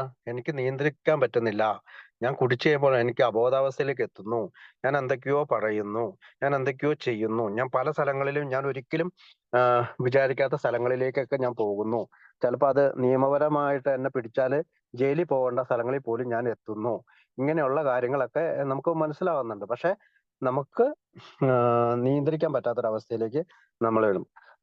ഇനിയും ധാരാളം സമയം മുന്നിലുള്ള അക്കാലത്ത് തന്നെ കുടി നിർത്തണമെന്ന ആഗ്രഹം മദ്യപാന രോഗികൾ ഉണ്ടാകുന്നില്ല എന്നുള്ളതാണ്. അപ്പൊ നമ്മൾ ഒരു 25-ാമത്തെ വയസ്സിൽ വന്നവനാണ്. അവൻ എന്നാ ചിന്തിക്കുക, ഇനിയും നമുക്ക് ധാരാളം സമയമുണ്ട്. അതുകൊണ്ട് തന്നെ അമിത മദ്യപാന രോഗികള് നിർത്തണം എന്നുള്ള ആഗ്രഹം ഉണ്ടാവില്ല. 32-ാമത്തെ വയസ്സിലെത്തിയ ഞാനും ആദ്യകാലത്ത് ചിന്തിച്ചിരുന്നത്, എന്തിനാ ഇവരിപ്പോ ഇവര് പറഞ്ഞ പോലെ ഞാൻ കേട്ടിരിക്കുന്നത് അമിത മദ്യപാന രോഗം എന്നൊക്കെ പറഞ്ഞ് കേട്ടിരിക്കുന്നത്, എനിക്ക് ഇനിയും ബാല്യമുണ്ട് എന്ന് തന്നെയാണ് വിചാരിച്ചത്. പക്ഷെ തുടർച്ചയായിട്ടുള്ള മീറ്റിങ്ങിലൂടെയും തുടർച്ചയായിട്ടുള്ള 12 പടികളുടെയുള്ള ജീവിത രീതികൾ സ്വീകരിക്കാൻ തയ്യാറായതുകൊണ്ടും ഒരു കാര്യം വ്യക്തമായി, വന്നത് നന്നായി, അല്ലെങ്കിൽ നിന്നത് നന്നായി, ആൽക്കഹോളിസം തുടർച്ചയായി പോയത് നന്നായി എന്ന് പറയുന്നു. അപ്പം ബുദ്ധിമുട്ട് എന്താണെന്ന് വെച്ചാൽ, എന്താണ് ബുദ്ധിമുട്ടെന്ന് പറയാണ്. ഇനിയും, അതായത് ഒരുപാട് സമയം മുന്നിലുള്ള അക്കാലത്ത് തന്നെ കുടി നിർത്തണമെന്ന ആഗ്രഹം അമിത മദ്യപാന രോഗികൾ ഉണ്ടാകുന്നില്ല എന്നുള്ളതാണ്. അതായത് വളരെ നേരത്തെ നമ്മൾ ആൽക്കഹോളിസത്തിൽ എത്തുമ്പോൾ നമുക്കൊരു തോന്നലുണ്ടാവും. എനിക്ക് 32-ാമത്തെ വയസ്സിലുണ്ടായ തോന്നൽ തന്നെ ചിലപ്പോൾ ഒരു 22 വയസ്സുകാരൻ വന്നു കഴിയുമ്പോൾ അവന് തോന്നും, ഇനിയും സമയമുണ്ട്, ഇനിയും നിർത്താൻ സമയമുണ്ടല്ലോ, ഇനിയും മുന്നോട്ടുണ്ടല്ലോ. അങ്ങനെ ഒരു സമയം അവന്റെ മുന്നിലുള്ളത് അക്കാലത്ത് തന്നെ കുടി നിർത്തണമെന്ന ആഗ്രഹം അമിത മദ്യപാന രോഗികളിൽ ഉണ്ടാകുന്നില്ല എന്നുള്ളത്. അപ്പൊ നമുക്കൊരു ആഗ്രഹം ഉണ്ടാകുന്നില്ല എന്നുള്ളതാണ്. അപ്പൊ അടുത്ത 2-3 ഉദാഹരണങ്ങൾ, അതായത് ഇനി മുന്നേ 30 വയസ്സുള്ള ഒരാള് അങ്ങനെയൊക്കെ പറഞ്ഞ 2-3 ഉദാഹരണങ്ങൾ പറയാണ്. അമിത മദ്യപാന രക്തയുടെ വ്യക്തമായ ലക്ഷണങ്ങൾ കാണിച്ചു തരുവാനും കുടി നിർത്തണമെന്ന അതിശക്തമായ ആഗ്രഹം മൂലം വളരെ കാലം കുടി നിർത്തുവാൻ കഴിയുകയും ചെയ്ത ചില ഉദാഹരണങ്ങളാണ് ഇവിടെ നമ്മൾ ഇനി വിവരിക്കുന്നത്. അപ്പോ മെൻ അറ്റ് 30 എന്നാണ് ആദ്യത്തെ ഉദാഹരണം. അതായത് 30 വയസ്സുള്ള ഒരാള്. ഇത് ഓക്കെ, വായിക്കാവോ? 30 വയസ്സുള്ള ഒരാൾ കാര്യമായി കുടിച്ചു കൂത്താടുകയായിരുന്നു. കൂത്താടലുകൾക്ക് ശേഷം രാവിലെ അയാൾ വിറയ്ക്കുവാനും വിറയൽ ശാന്തപ്പെടാൻ വീണ്ടും കൂടുതൽ കുടിക്കുന്നവനുമായിരുന്നു. ബിസിനസ്സിൽ ഉയരണമെന്ന ആഗ്രഹമുണ്ടായിരുന്ന അയാൾ കുടി തുടർന്നാൽ താനെങ്ങും എത്തുകയില്ല എന്ന് മനസ്സിലാക്കി. ഒരിക്കൽ കുടി തുടങ്ങിയതോടെ പിന്നീട് ഒരു തരത്തിലുള്ള നിയന്ത്രണവും കുടിയുടെ മേൽ ഉണ്ടായിട്ടില്ല. വ്യവസായത്തിൽ നല്ല ഉയർച്ചയുണ്ടാക്കി താൻ വിരമിക്കുന്നതുവരെ ഒരു തുള്ളി മദ്യം പോലും കഴിക്കുകയില്ലെന്ന് അയാൾ തീരുമാനിച്ചു. ഒരു അസാമാന്യമായ ഈ മനുഷ്യൻ അടുത്ത 25 വർഷക്കാലം ഒരു തുള്ളി മദ്യം പോലും കഴിക്കാതെ ബിസിനസിന്റെ വിജയം കൈവരിച്ചു. സന്തോഷത്തോടെ തൻ്റെ 55-ാം വയസ്സിൽ അയാൾ ബിസിനസ്സിൽ നിന്ന് വിരമിച്ചു. ദീർഘകാലത്തെ മദ്യം കുടിക്കാത്ത സ്ഥിതിയും സ്വയം നിയന്ത്രണവും സാധാരണക്കാരെ പോലെ കുടിക്കാൻ യോഗ്യത ഉണ്ടാക്കുകയും എന്ന എല്ലാ അമിത മദ്യപാന രോഗികൾക്കും ഉണ്ടാവുന്ന ചിന്തയും അയാളെ കീഴടക്കി. അയാളുടെ പരവതാനിയിൽ ചെരുപ്പുകളും കുപ്പിയും ഉടനെ വന്നു. 2 മാസം കൊണ്ട് പരവശനായും അപമാനിതനായും അയാൾ ആശുപത്രിയിലെത്തി. ആശുപത്രിയിലേക്ക് പലതവണ വന്നുകൊണ്ടിരിക്കുമ്പോൾ തന്നെ അയാൾ കുടി നിയന്ത്രിക്കാൻ പല രീതിയിലും ശ്രമിച്ചു നോക്കി. അതിനുശേഷം എല്ലാവിധ ശക്തിയും സംഭരിച്ചുകൊണ്ട് അയാൾ കുടി പാടെ നിർത്താൻ ശ്രമിച്ചു. പക്ഷെ പറ്റിയില്ല. അയാളുടെ പ്രശ്നം പരിഹരിക്കുന്നതിന് പണം കൊണ്ട് സാധിക്കാവുന്ന ഏത് രീതിയും കൈക്കൊള്ളാൻ അയാൾക്ക് സാധ്യമായിരുന്നു. എല്ലാ ശ്രമങ്ങളും പരാജയപ്പെട്ടു. ബിസിനസ്സിൽ നിന്ന് വിരമിക്കുന്ന സമയത്ത് നല്ല കരുത്തനായിരുന്ന അയാൾ വളരെ പെട്ടെന്ന് തന്നെ നശിക്കുകയും 4 വർഷത്തിനുള്ളിൽ മരിക്കുകയും ചെയ്തു. Thank you. അപ്പൊ മെൻ ആൻഡ് 30 ഇത് നമുക്കൊരു ഉദാഹരണമാണ്. ഇത് ഈ കഥ അല്ലെങ്കിൽ ഇയാളുടെ കഥ പറയുന്നത് the common sense of drinking. അതിൽ അത് 1933 റിച്ചാർഡ് പിബോഡി എന്ന് പറയുന്ന 41-ാമത്തെ വയസ്സിലെ ആൽക്കഹോളിസം കൊണ്ട് മരിച്ച പിബോഡി എന്ന് പറയുന്ന ആള് എഴുതിയ പുസ്തകത്തിൽ നിന്നാണ് ഈ കഥ എടുത്തിട്ടുള്ളത്. അതായത് നമ്മുടെ ബുക്ക് എഴുതുന്നത് 1939-ലാണെങ്കിലും 1930 മുതൽ തന്നെ പല പുസ്തകങ്ങളും the common sense of drinking എന്നൊക്കെ പറയുന്ന പുസ്തകമൊക്കെ പലപ്പോഴും നമ്മുടെ അമേരിക്കയിൽ ഉണ്ടായിരുന്നു. അപ്പൊ ഈ പുസ്തകത്തില് പിബോഡി ഇതുപോലെ കുടിച്ചു. അദ്ദേഹം ഞാൻ ഓർക്കുന്ന കഥ ഇങ്ങനെയാണ്. പിബോഡി നിർബന്ധിത സൈനിക സേവനത്തിനായി പോയതിനു ശേഷം അവിടെ വെച്ച് വീണ്ടും കുടിച്ചു കഴിഞ്ഞപ്പോൾ അദ്ദേഹത്തിന്റെ വൈഫൊക്കെ ഡൈവേഴ്സായി.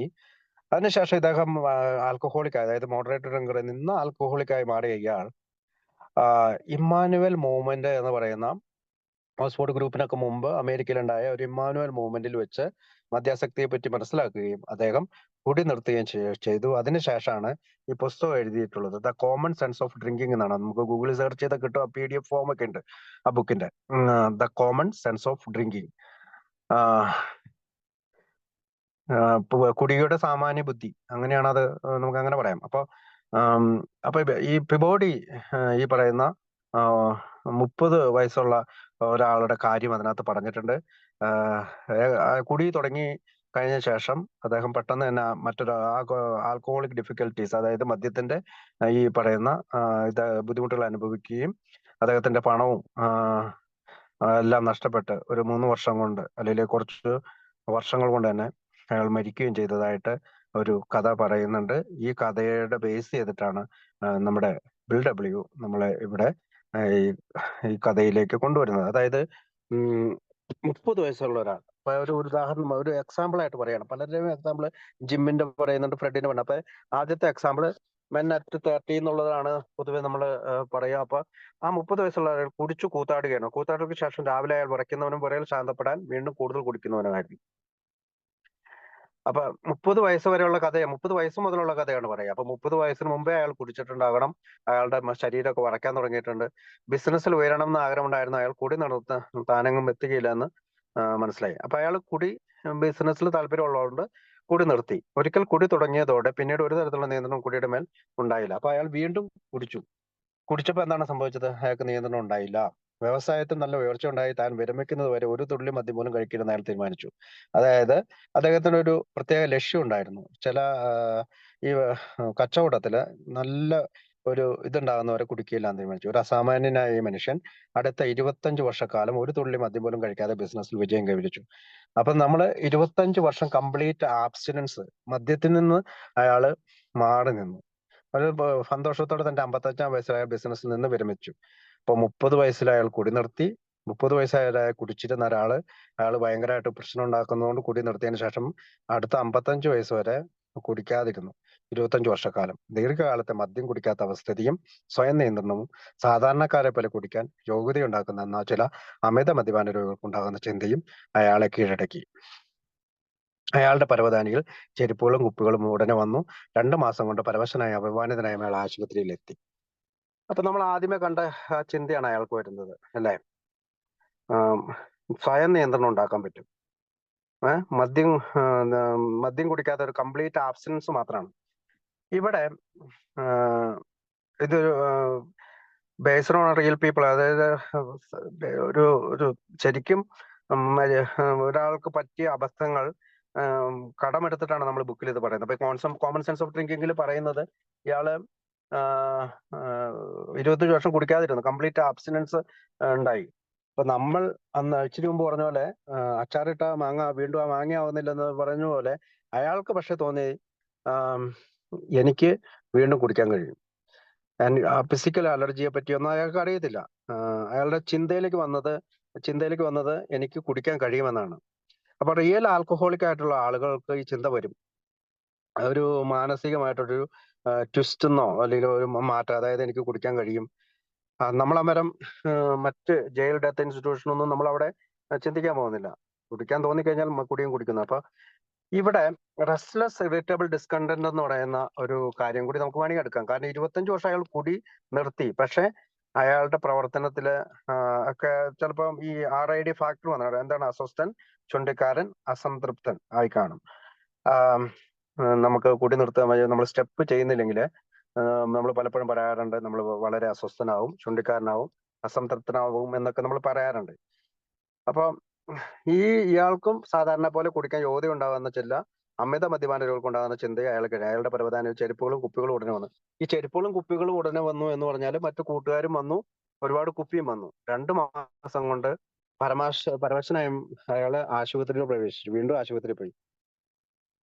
ആശുപത്രിയിൽ പലതവണ വന്നുകൊണ്ടിരിക്കുമ്പോൾ തന്നെ അയാൾ കുടി നിയന്ത്രിക്കാൻ പല രീതിയിലും ശ്രമിച്ചു നോക്കി. അപ്പൊ ഹോസ്പിറ്റലിൽ പോകുന്നുണ്ട്, പക്ഷെ കുടി നിയന്ത്രിക്കാൻ പലപ്പോഴും ശ്രമിക്കുന്നുണ്ട്, പക്ഷെ അയാൾ കുടി നിർത്തുന്നുകൊണ്ടേയിരിക്കും. അതിനുശേഷം എല്ലാവിധ ശക്തിയും സംബന്ധിച്ച് അയാൾ കുടി പാടെ നിർത്താൻ ശ്രമിച്ചു, പക്ഷെ പറ്റിയില്ല. അയാളുടെ പ്രശ്നം പരിഹരിക്കുന്നതിന് പണം കൊണ്ട് സാധിക്കാവുന്ന എല്ലാവരെയും ഉൾക്കൊള്ളാൻ അയാൾക്ക് സാധിക്കുമായിരുന്നു. അതായത് നല്ലൊരു റിച്ച് ആയിട്ടുള്ള ഒരാളായിരുന്നു, എന്ത് ശ്രമങ്ങളും സാധിക്കുമായിരുന്നു. പക്ഷെ എല്ലാ ശ്രമങ്ങളും പരാജയപ്പെട്ടു. ബിസിനസ് നിന്ന് വിരമിക്കുന്ന സമയത്ത് നല്ല കരുത്തനായ അയാൾ വളരെ പെട്ടെന്ന് തന്നെ നശിക്കുകയും 4 വർഷത്തിനുള്ളിൽ മരിക്കുകയും ചെയ്തു.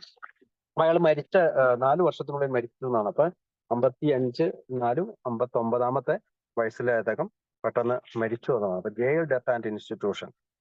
അപ്പൊ എത്ര കാലം നമ്മൾ ആബ്സിനൻസ് ആയാലും 25 വർഷം ആയാലും 20 വർഷം ആയാലും 16 വർഷം ആയാലും 10 വർഷം ആയാലും 5 വർഷം ആയാലും നമ്മൾക്ക് വീണ്ടും മറ്റേ കാലുകൾ വളരുന്നില്ല എന്ന് പറയുന്നത് പോലെ, മുറിഞ്ഞുപോയ കാലുകൾ വളരുന്നില്ല എന്ന് പറയുന്നത് പോലെ, നമുക്ക് റിയൽ ആൽക്കഹോളിക് ആയിട്ടുള്ള ഒരാൾക്ക്, ഒരു പ്രോബ്ലം ഡ്രിങ്കർ ആയിട്ടുള്ള ഒരാൾക്ക് ഈ ഫിസിക്കൽ അലർജി മാറുകയോ മെന്റൽ ഒബ്സഷൻ മാറുകയോ ചെയ്യുന്നില്ല. അതുകൊണ്ട് ഒരു നോർമൽ സാധാരണ മനുഷ്യരെ പോലെ നമുക്ക് കുടിക്കാൻ സാധിക്കുകയില്ല. അതാണ് ഇതിനകത്ത് മൊത്തത്തിൽ നമുക്ക് മനസ്സിലാക്കേണ്ട ഒരു കാര്യം. ഈ കഥയിൽ നിന്റെ സെന്റർ എന്ന് പറയുന്നത് കംപ്ലീറ്റ് ആബ്സ്റ്റിനൻസ് അല്ല. അത് മാത്രമല്ല പ്രോഗ്രാമിന് വേണ്ടത്, മദ്യത്തിൽ നിന്ന് മാറി നിൽക്കണം. അതോടൊപ്പം തന്നെ പ്രോഗ്രാം ചെയ്യുക കൂടി ചെയ്താൽ മാത്രമാണ് നമുക്ക് കൂടുതൽ ശക്തിയോടുകൂടിയുള്ള ഒരു മനസ്സ് നമുക്ക് ഉണ്ടാകുക എന്നുള്ളതാണ്. അപ്പോൾ നമ്മുടെ പ്രോബ്ലം എന്താണ്? Physical allergy, mental obsession. ഈ രണ്ടും നമ്മൾ ഒരിക്കലും മറക്കരുത്. എത്ര വർഷക്കാലം കുടിക്കാതിരുന്നാലും ഈ പറയുന്ന ഫിസിക്കൽ അലർജി നമ്മളുടെ ശരീരത്തിൽ നിന്ന് വിട്ടുപോകുന്നില്ല. കുടിച്ചു കഴിഞ്ഞാൽ വീണ്ടും അത് വരും. മെന്റൽ ഒബ്സഷൻ നമ്മളോടൊപ്പം ഉണ്ട്. അത് നമ്മൾ കാലാകാലങ്ങളായിട്ടുള്ള പടികളിലൂടെ ഡെയിലി ബേസിസ് ചെയ്യുന്നതോടൊപ്പം ഇത് പതുക്കെ നമ്മൾ അറസ്റ്റ് ചെയ്ത് വെക്കുന്നു എന്ന് മാത്രമേ ഉള്ളൂ. അപ്പൊ അടുത്ത ഭാഗത്ത് ഇതിന്റെ ഒരു വിവരണം കൊടുക്കുന്നുണ്ട്, അത് വായിക്കാം. ഈ സംഭവത്തിൽ ശക്തിയായ ഒരു പാഠം അടങ്ങിയിരിക്കുന്നു. ദീർഘകാലം കുടിക്കാതെ ഇരുന്നതിന് ശേഷം സാധാരണ മട്ടിൽ കുടിക്കാമെന്ന് ഞങ്ങളിൽ മിക്കപേരും വിശ്വസിച്ചിരുന്നു. പക്ഷേ ഇതാ ഒരു മനുഷ്യൻ തൻ്റെ 55-ാമത്തെ വയസ്സിൽ എത്തിയതിനു ശേഷവും അയാൾ 30-ാം വയസ്സിൽ എവിടെയായിരുന്നുവോ അവിടെ തന്നെ നിൽക്കുന്നു. ഒരിക്കൽ അമിത മദ്യപാന രോഗിയായി പോയാൽ സദാ മദ്യപാന രോഗിയായിരിക്കും എന്ന് വീണ്ടും വീണ്ടും ഞങ്ങൾക്ക് തെളിവായി. കുറച്ചു കാലം കുടിക്കാതെ ഇരുന്നതിന് ശേഷം വീണ്ടും മദ്യപാനം തുടങ്ങിയാൽ ഒട്ടും വൈകാതെ വീണ്ടും ഞങ്ങൾ പണ്ടത്തെ എന്ന പോലെ മോശമായ അവസ്ഥയിലെത്തുന്നു. നമുക്ക് കുടി നിർത്തണമെന്ന് ഉദ്ദേശമുണ്ടെങ്കിൽ എന്നെങ്കിലും തങ്ങൾ മദ്യത്തോട് പ്രതിരോധ ശക്തിയുള്ളവരോ തീരുമെന്ന് മുൻവിധികളോ മനസ്സിൻ്റെ ചാഞ്ചാട്ടങ്ങളോ പാടില്ല. ഈ മനുഷ്യൻ്റെ അനുഭവത്തിൻ്റെ വെളിച്ചത്തിൽ സ്വന്തം ഇച്ഛാശക്തി കൊണ്ട് അയാൾ നിർത്തിയതുപോലെ തങ്ങൾക്കും മദ്യപാനം നിർത്തണമെന്ന് ചെറുപ്പക്കാർ പ്രോത്സാഹിക്കപ്പെട്ടേക്കാം. ഇവരിൽ ആർക്കെങ്കിലും ഇത് സാധ്യമാകുമോ എന്ന് ഞങ്ങൾക്ക് സംശയമുണ്ട്. കാരണം അവർക്ക് ഓരോരുത്തർക്കും കുടി നിർത്തണമെന്ന് യഥാർത്ഥത്തിൽ ആഗ്രഹമുണ്ടാവില്ല. എന്നു മാത്രമല്ല, മദ്യപാനാസക്തി മൂലം ആർജിച്ച മാനസിക ചായ്വ് നിമിത്തം അവരിൽ ഒരാൾക്ക് പോലും ഇതിൽ വിജയിക്കാനുമായില്ല. ഞങ്ങളുടെ കൂട്ടത്തിലെ 30-ഉം അതിൽ കുറവും പ്രായമുള്ള പലരും വളരെ കുറച്ചു കാലമേ കുടിച്ചിട്ടുണ്ടായിരുന്നുവെങ്കിലും 20-ഉം അതിൽ കൂടുതൽ വർഷങ്ങളായി കുടിച്ചിരുന്നവരെ പോലെ തന്നെ നിസ്സഹായാവസ്ഥയിൽ ഞങ്ങളെത്തിയെന്ന് അവർക്ക് ബോധ്യമായി. ഓക്കെ, അപ്പൊ ആ 30 വയസ്സുള്ള അയാളെ പറ്റി വീണ്ടും പറയാണ്. അതിനകത്തൊരു പാഠം ഉണ്ട് നമുക്ക് പഠിക്കാനായിട്ടുള്ള. അപ്പൊ നമുക്കറിയാം ഇതൊരു എഡ്യൂക്കേഷൻ ആണ്. ബിഗ് ബുക്ക് എപ്പോഴും ഒരു പഠന ബുക്കാണ്, ടെക്സ്റ്റ് ബുക്ക് എന്നാണ് ബിഗ് ബുക്കിന് പറയാ. അപ്പൊ അതുകൊണ്ട് തന്നെ ഈ ബുക്കിൽ ഈ പറഞ്ഞിരിക്കുന്ന ഒരു ഉദാഹരണത്തിലുള്ള ഒരു പാഠം അടങ്ങിയിട്ടുണ്ട്. ദീർഘകാലം കുടിക്കാതിരുന്ന ശേഷം സാധാരണ മട്ടിൽ കുടിക്കാമെന്ന് ഞങ്ങളിൽ മിക്കപ്പോഴും വിശ്വസിച്ചിരുന്നു. അതായത് ഞാൻ 4 വർഷം കുടിക്കാതിരുന്നതിന് ശേഷം ഞാൻ വൈൻ കഴിച്ചപ്പോൾ ഞാൻ വിചാരിച്ചിരുന്നത് സാധാരണ മട്ടിൽ കുടിക്കാമെന്നാണ്. പക്ഷെ വളരെ പെട്ടെന്ന് തന്നെ ഞാൻ പഴയ അവസ്ഥയിലേക്ക് എത്തി. അപ്പൊ ഇവിടെ പറയുന്നത് ഈ 55-ാമത്തെ വയസ്സിൽ എത്തിയതിനു ശേഷവും അയാൾ 30-ാം വയസ്സിൽ എവിടെയായിരുന്നോ അവിടെ തന്നെ നിൽക്കുന്നു എന്നാണ്. അപ്പൊ എത്ര ദീർഘകാലം, അപ്പൊ 25 വർഷമല്ല, 30 അല്ല, 40 അല്ല, 50 അല്ല, 60 അല്ല, 70 വർഷം കാലം കുടിക്കാതെ ഇരുന്നാലും വീണ്ടും കുടിക്കുകയാണെങ്കിൽ വീണ്ടും ബാക്ക് ടു ദാറ്റ് പോയിന്റ്. അതിൽ പാമ്പും കോണിയും കളിക്കുമ്പോൾ പാമ്പ് വിഴുങ്ങുമ്പോൾ നമ്മൾ താഴെ പോയി കിടക്കുന്ന പോലെ അതുപോലെ തന്നെ വീണ്ടും പോകും. ഒരിക്കൽ അമിത മദ്യപാന രോഗിയായി പോയാൽ സാധാ മദ്യപാന രോഗിയായിരിക്കുമെന്ന് വീണ്ടും വീണ്ടും ഞങ്ങൾ ഇതിൽ വരും. Once an alcoholic always an alcoholic. അതായത് നമ്മൾ ഇത് എപ്പോഴും പറയാറുള്ളതാണ്. Once an alcoholic always an alcoholic. ഇത് നമ്മൾ നമ്മുടെ തലയിൽ രജിസ്റ്റർ ചെയ്തിടണം. അതായത് ഒരു അമിത മദ്യപാന രോഗിയായി പോയാൽ സദാ മദ്യപാന രോഗിയായിരിക്കുക എന്ന് വീണ്ടും വീണ്ടും ഞങ്ങൾക്ക് പറയുന്നു. അതായത് എപ്പോഴും അവൻ മദ്യപാന രോഗിയായിരിക്കും, എപ്പോ കുടിച്ചാലും അവൻ മദ്യപാന രോഗിയായിരിക്കും. അതുകൊണ്ട് എത്ര കാലം കുടിക്കാതിരുന്നാലും നമ്മൾ ഒരിക്കലും വിചാരിക്കരുത് കുടിച്ചാൽ വീണ്ടും പഴയ രീതി കുടിക്കാമെന്ന് നമുക്ക് വിചാരിക്കരുന്നതിന് തെളിവായിട്ട് മാറിയത്. ഞാൻ ആദ്യം പറഞ്ഞ പോലെ ഫസ്റ്റ് ഡ്രിങ്ക് ഡസ്റ്റ് ഡാമേജ് എന്നുള്ള ഒരു ഉദാഹരണത്തിന് വേണ്ടി തന്നെയാണ് BW ഇതെടുത്തത്. കുറച്ചു കാലം കുടിക്കാതിന് ശേഷം വീണ്ടും മദ്യപാനം തുടങ്ങിയാൽ ഒട്ടും വൈകാതെ വീണ്ടും ഞങ്ങൾ പണ്ടത്തെ പോലെ എന്ന പോലെ മോശമായ അവസ്ഥയിലെത്തുന്നു. അപ്പൊ വീണ്ടും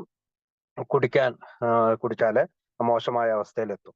നമുക്ക് കൂടി നിർത്തണമെന്ന് ഉദ്ദേശമുണ്ടെങ്കിൽ എന്തെങ്കിലും തങ്ങൾ മദ്യത്തിനോട് പ്രതിരോധ ശക്തിയുള്ളവരായി തീരുന്നുവെന്ന് മുൻവിധികളോ മനസ്സിന്റെ ചാഞ്ചാട്ടങ്ങളോ പാടില്ല. നമ്മളോട് പറയാണ്, നിങ്ങൾക്ക് കൂടി നിർത്തണമെന്ന് ഉദ്ദേശം ഉണ്ടെങ്കിൽ, അതാണ് നിങ്ങളുടെ ഉദ്ദേശമെങ്കിൽ മദ്യത്തിനോട് ഒരു പ്രതിരോധ ശക്തി ഉള്ളതായിട്ട് നമുക്കുണ്ട് എന്നുള്ള മുൻവിധികളോ മനസ്സിന്റെ ചാഞ്ചാട്ടങ്ങളോ പാടില്ല. ഈ മനുഷ്യന്റെ അനുഭവത്തിന്റെ വെളിച്ചത്തിൽ സ്വന്തം ഇച്ഛാശക്തി അയാൾ നിർത്തിയതുപോലെ തങ്ങൾക്കും മദ്യപാനം നിർത്താമെന്ന് ചെറുപ്പക്കാർ പ്രോത്സാഹിപ്പിക്കപ്പെട്ടേക്കാം. ഇപ്പൊ ഇയാള് നിർത്തിയവർ 30 വർഷം 25 വർഷം നിർത്തിയില്ലേ, തങ്ങൾക്ക് നിർത്താൻ പറ്റുമെന്ന് ബോധ്യപ്പെട്ടേക്കാം. വീട്ടിൽ ആർക്കും ഇത് സാധ്യമാകുമെന്ന് ഞങ്ങൾക്ക് സംശയമുണ്ട്. ഇപ്പൊ ബുക്ക് ഇതുവരെ പറയാണ്, അയാൾ ചെയ്ത പോലെ നമുക്ക് 25 വർഷം പോലും നിർത്താൻ പറ്റുമെന്ന് നമുക്ക് സംശയമുണ്ട്. കാരണം അവർക്ക് ഓരോരുത്തർക്കും കൂടി നിർത്തണമെന്ന് യഥാർത്ഥത്തിൽ ആഗ്രഹം ഉണ്ടാകില്ല. എന്ന് മാത്രമല്ല, മദ്യപാനാസക്തി മൂലം ആർജിച്ച മാനസിക ചായ്വ് മൂലം അവരിൽ ഒരാൾക്ക് പോലും അതിൽ വിജയിക്കാനാവില്ല. മാനസിക ചായ്വ് അല്ലെ, മനസ്സിൽ നിന്ന് വിട്ടുപോകാത്ത വിചാരം, എന്തിനോടെങ്കിലും എന്ന് പറഞ്ഞ പോലെ മദ്യത്തിനോടുള്ള ഒരു അമിതമായ ഇഷ്ടം, മദ്യത്തെക്കുറിച്ച് മാത്രം ചിന്തിക്കുന്ന ഒരു മെന്റൽ ഒബ്സഷനിലേക്ക് നമ്മൾ എത്തിക്കഴിഞ്ഞ ഒരാൾക്ക് കൊടി നിർത്തുക എന്നുള്ള കാര്യം നടക്കുകയല്ല. ഞങ്ങളുടെ കൂട്ടത്തിലെ 30-ഉം അതിൽ കുറവും പ്രായമുള്ള പലരും വളരെ കുറച്ചു കാലമേ കുടിച്ചിട്ടുണ്ടായിരുന്നുവെങ്കിലും 20-ഉം അതിൽ കൂടുതലും വർഷങ്ങളായി കുടിച്ചിരുന്നവരെ പോലെ നിസ്സഹായ അവസ്ഥയിൽ തങ്ങളെത്തിയെന്ന് അവർക്ക് ബോധ്യമായി. പലപ്പോഴും ഈ ബുക്സ് ഇത് വായിക്കുമ്പോൾ ഞാൻ ചിന്തിക്കാറുണ്ട്, ഞാനും അങ്ങനെയാണ്. കാരണം വളരെ 32-ാമത്തെ വയസ്സെന്നൊക്കെ പറഞ്ഞാലും ഒരു 10-12 വർഷമൊക്കെയാണ് കുടിക്കാലം ഉണ്ടായിരുന്നത്. പക്ഷെ ഞാനൊരു 10-20 വർഷം 30 വർഷം കുടിക്കേണ്ട കുടി ആ കാലത്തിൽ ഞാൻ കുടിച്ചു. അതാണ് എന്നെ ആൽക്കഹോളിസം അനോണിമസിൽ പിടിച്ചു നിർത്താനായിട്ടുള്ള ഒരവസ്ഥ. ഇപ്പൊ പലർക്കും അങ്ങനെയാണ്. അപ്പൊ 30-ഉം അതിൽ കുറവും പ്രായമുള്ള പലരും നമ്മുടെ ഈ ഗ്രൂപ്പിലുണ്ട്. അപ്പൊ അവരെന്നാ ചിന്തിക്കുന്നത്, അവര് ചിന്തിക്കുന്നത് 10 വർഷം കുടിച്ചോളൂ, 5 വർഷം കുടിച്ചോളൂ, പക്ഷെ ആ കുടിച്ച കുടി 20-ഉം അതിന് കൂടുതൽ വർഷങ്ങൾ കുടിച്ചിരുന്നവരെ പോലെ തന്നെ കുടിച്ചു. അങ്ങനെ നിസ്സഹായാവസ്ഥയിൽ എത്തിയെന്നാണ് അവർക്ക് ബോധ്യമായി എന്നാണ് ആ ഭാഗത്ത് അവര് പറയുന്നത്. അപ്പൊ ഒരു ക്രോണിക് ആൽക്കഹോളിക് ആയി താൻ മാറിയെന്നും, അല്ലെങ്കിൽ ഒരു ഹെവി ഡ്രിങ്കറായി താൻ മാറിയെന്നും, ഒരു പ്രോഗ്രസീവ് രോഗത്തിന് താൻ അടിമയായി എന്നും നമ്മൾ ഓരോരുത്തരും അവിടെ മനസ്സിലാക്കണം. അടുത്ത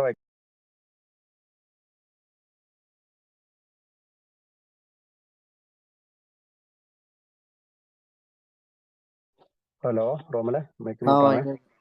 ഗുരുതരമായ നിലയിലെത്താൻ ഒരാൾ ദീർഘകാലം കുടിച്ചിരിക്കണമെന്നോ ഞങ്ങളിൽ ചിലരെ പോലെ ധാരാളം അളവ് കുടിച്ചിരിക്കണമെന്നോ ഇല്ല. സ്ത്രീകളെ സംബന്ധിച്ചിടത്തോളം ഇത് പ്രത്യേകിച്ചും പരമാർത്ഥമാണ്. മദ്യപാന ശക്തിക്കിരയാകാൻ സാധ്യതയുള്ള സ്ത്രീകൾ മിക്കവാറും ചുരുങ്ങിയ വർഷങ്ങൾക്കകം തന്നെ തിരിച്ചു വരാൻ സാധിക്കാത്ത നിലയിലെത്തുന്നു. മദ്യപാനാസക്തരെന്ന് വിളിക്കുന്നത് ഇഷ്ടപ്പെടാത്ത ചില കുടിയന്മാർ അവരുടെ കുടി നിർത്താനുള്ള കഴിവുകേടിനെ പറ്റി സ്വയം അത്ഭുതപ്പെടുന്നു. മദ്യപാനാസക്തിയുടെ ലക്ഷണങ്ങളെപ്പറ്റി പരിചയസമ്പന്നരായ ഞങ്ങൾ എല്ലാ സ്ഥലങ്ങളിലും ശരിയായ അമിത മദ്യപാന രോഗികളാകുവാൻ സാധ്യതയുള്ള പലരെയും യുവാക്കൾക്കിടയിൽ കാണാറുണ്ട്. അത് കാണണമെന്നുണ്ടെങ്കിൽ അതിനായി ശ്രമിക്കുകയും കണ്ടെത്തുകയും ചെയ്യുകയേ വേണ്ടൂ. അപ്പൊ അടുത്ത പാരഗ്രാഫില് ആദ്യത്തെ സ്റ്റേറ്റ്മെന്റ് തന്നെ നമ്മൾ ശരിക്കും പഠിക്കേണ്ടതാണ്. അതായത് ഗുരുതരമായിട്ടുള്ള നിലയിലെത്താൻ ഒരാൾ ദീർഘകാലം കുടിച്ചിരിക്കുന്നില്ല. അതായത് എത്ര കാലം, 10 വർഷം കുടിക്കണമെന്നില്ല, 2 വർഷക്കാലം കുടിച്ചാൽ മാത്രം ചായക്കെ മെമ്പർ ആവാൻ പറ്റും. അവരെ സംബന്ധിച്ചിടത്തോളം അവർക്ക് സമയം അല്ലെങ്കിൽ എത്ര കാലം കുടിച്ചിരിക്കണമെന്നോ ധാരാളം അളവ് കുടിച്ചിരിക്കണമെന്നോ ഇല്ല. സ്ത്രീകളെ സംബന്ധിച്ചിടത്തോളം ഇത് പ്രത്യേകിച്ച് പരമാർത്ഥമാണ്. മദ്യപാനാസക്തിക്ക് ഇരയാകാൻ സാധ്യതയുള്ള സ്ത്രീകൾ മിക്കവാറും ചുരുങ്ങിയ വർഷങ്ങൾക്കകം തന്നെ തിരിച്ചു വരാൻ സാധിക്കാത്ത നിലയിലെത്തുന്നു. നമ്മൾ പലപ്പോഴും പറയാറുണ്ട് ആൽക്കഹോളിക് ആയിട്ടുള്ള സ്ത്രീകൾക്കാണ് കൂടുതൽ ബുദ്ധിമുട്ടുന്നത്. പക്ഷെ എന്നാലും നമ്മുടെ ഒരു 30%, ചിലപ്പോൾ 50% പോലും ഇപ്പൊ സ്ത്രീകളാണ് കൂടുതൽ മീറ്റിങ്ങിൽ. ഞങ്ങളുടെ ഇവിടെ എല്ലാം മീറ്റിംഗ് കൂടുതലും സ്ത്രീകളാണ് വരുന്നത്. മദ്യപാനാസക്തരെന്ന് വിളിക്കുന്നത് ഇഷ്ടപ്പെടാത്ത ചില കുടിയന്മാർ അവരുടെ കുടി നിർത്താനുള്ള കഴിവുകേടിനെ പറ്റി സ്വയം അത്ഭുതപ്പെടുന്നു. ഇപ്പോ നമ്മളൊരാളെ ആൽക്കഹോളിക് എന്ന് വിളിക്കുകയാണെങ്കിൽ അയാൾക്ക് അത് ഇഷ്ടമല്ല, അല്ലെങ്കിൽ മദ്യാസക്തിയുടെ കഥകൾ എപ്പോഴും പറയുന്നത് ഇഷ്ടമല്ല. പക്ഷെ അവർക്ക് ഒരു കാര്യം മനസ്സിലാവുന്നുണ്ട്, തന്റെ കുടി നിർത്താൻ പറ്റുന്നില്ല, അതിനൊരു കഴിവുകേടുണ്ടെന്ന് അയാൾക്ക് മനസ്സിലാകുന്നുണ്ട്. അത് അയാളെ അത്ഭുതപ്പെടുത്തുന്നുണ്ട്. മദ്യപാനാസക്തിയുടെ ലക്ഷണങ്ങളെ പറ്റി പരിചയസമ്പന്നരായ ഞങ്ങൾ എല്ലാ സ്ഥലങ്ങളിലും ശരിയായ അമിത മദ്യപാന രോഗികളാവാൻ സാധ്യതയുള്ള പലരെയും യുവാക്കൾക്കിടയിൽ കാണാറുണ്ട്. അത് കാണണമെന്നുണ്ടെങ്കിൽ അതിനായി ശ്രമിക്കുകയും കണ്ടെത്തുകയും ചെയ്യുകയും വേണ്ടു. അപ്പോൾ നമ്മൾ ഈ 12-ാം പടി പ്രവർത്തനത്തിലൊക്കെ പോകുമ്പോൾ നമ്മൾക്ക് അറിയാൻ പറ്റുന്നുണ്ട് പല ആളുകളും യുവാക്കൾക്കിടയിൽ പോലും അമിത മദ്യപാന രോഗികളാകാൻ സാധ്യതയുള്ള രീതിയിലുള്ള പ്രവർത്തനങ്ങൾ ഇപ്പോഴേ ചെയ്യുന്ന ആളുകളുണ്ട്. പക്ഷെ അത് ശ്രമിക്കുകയും കണ്ടെത്തുകയും ചെയ്യുന്നത്. അടുത്ത് വായിക്കാവോ?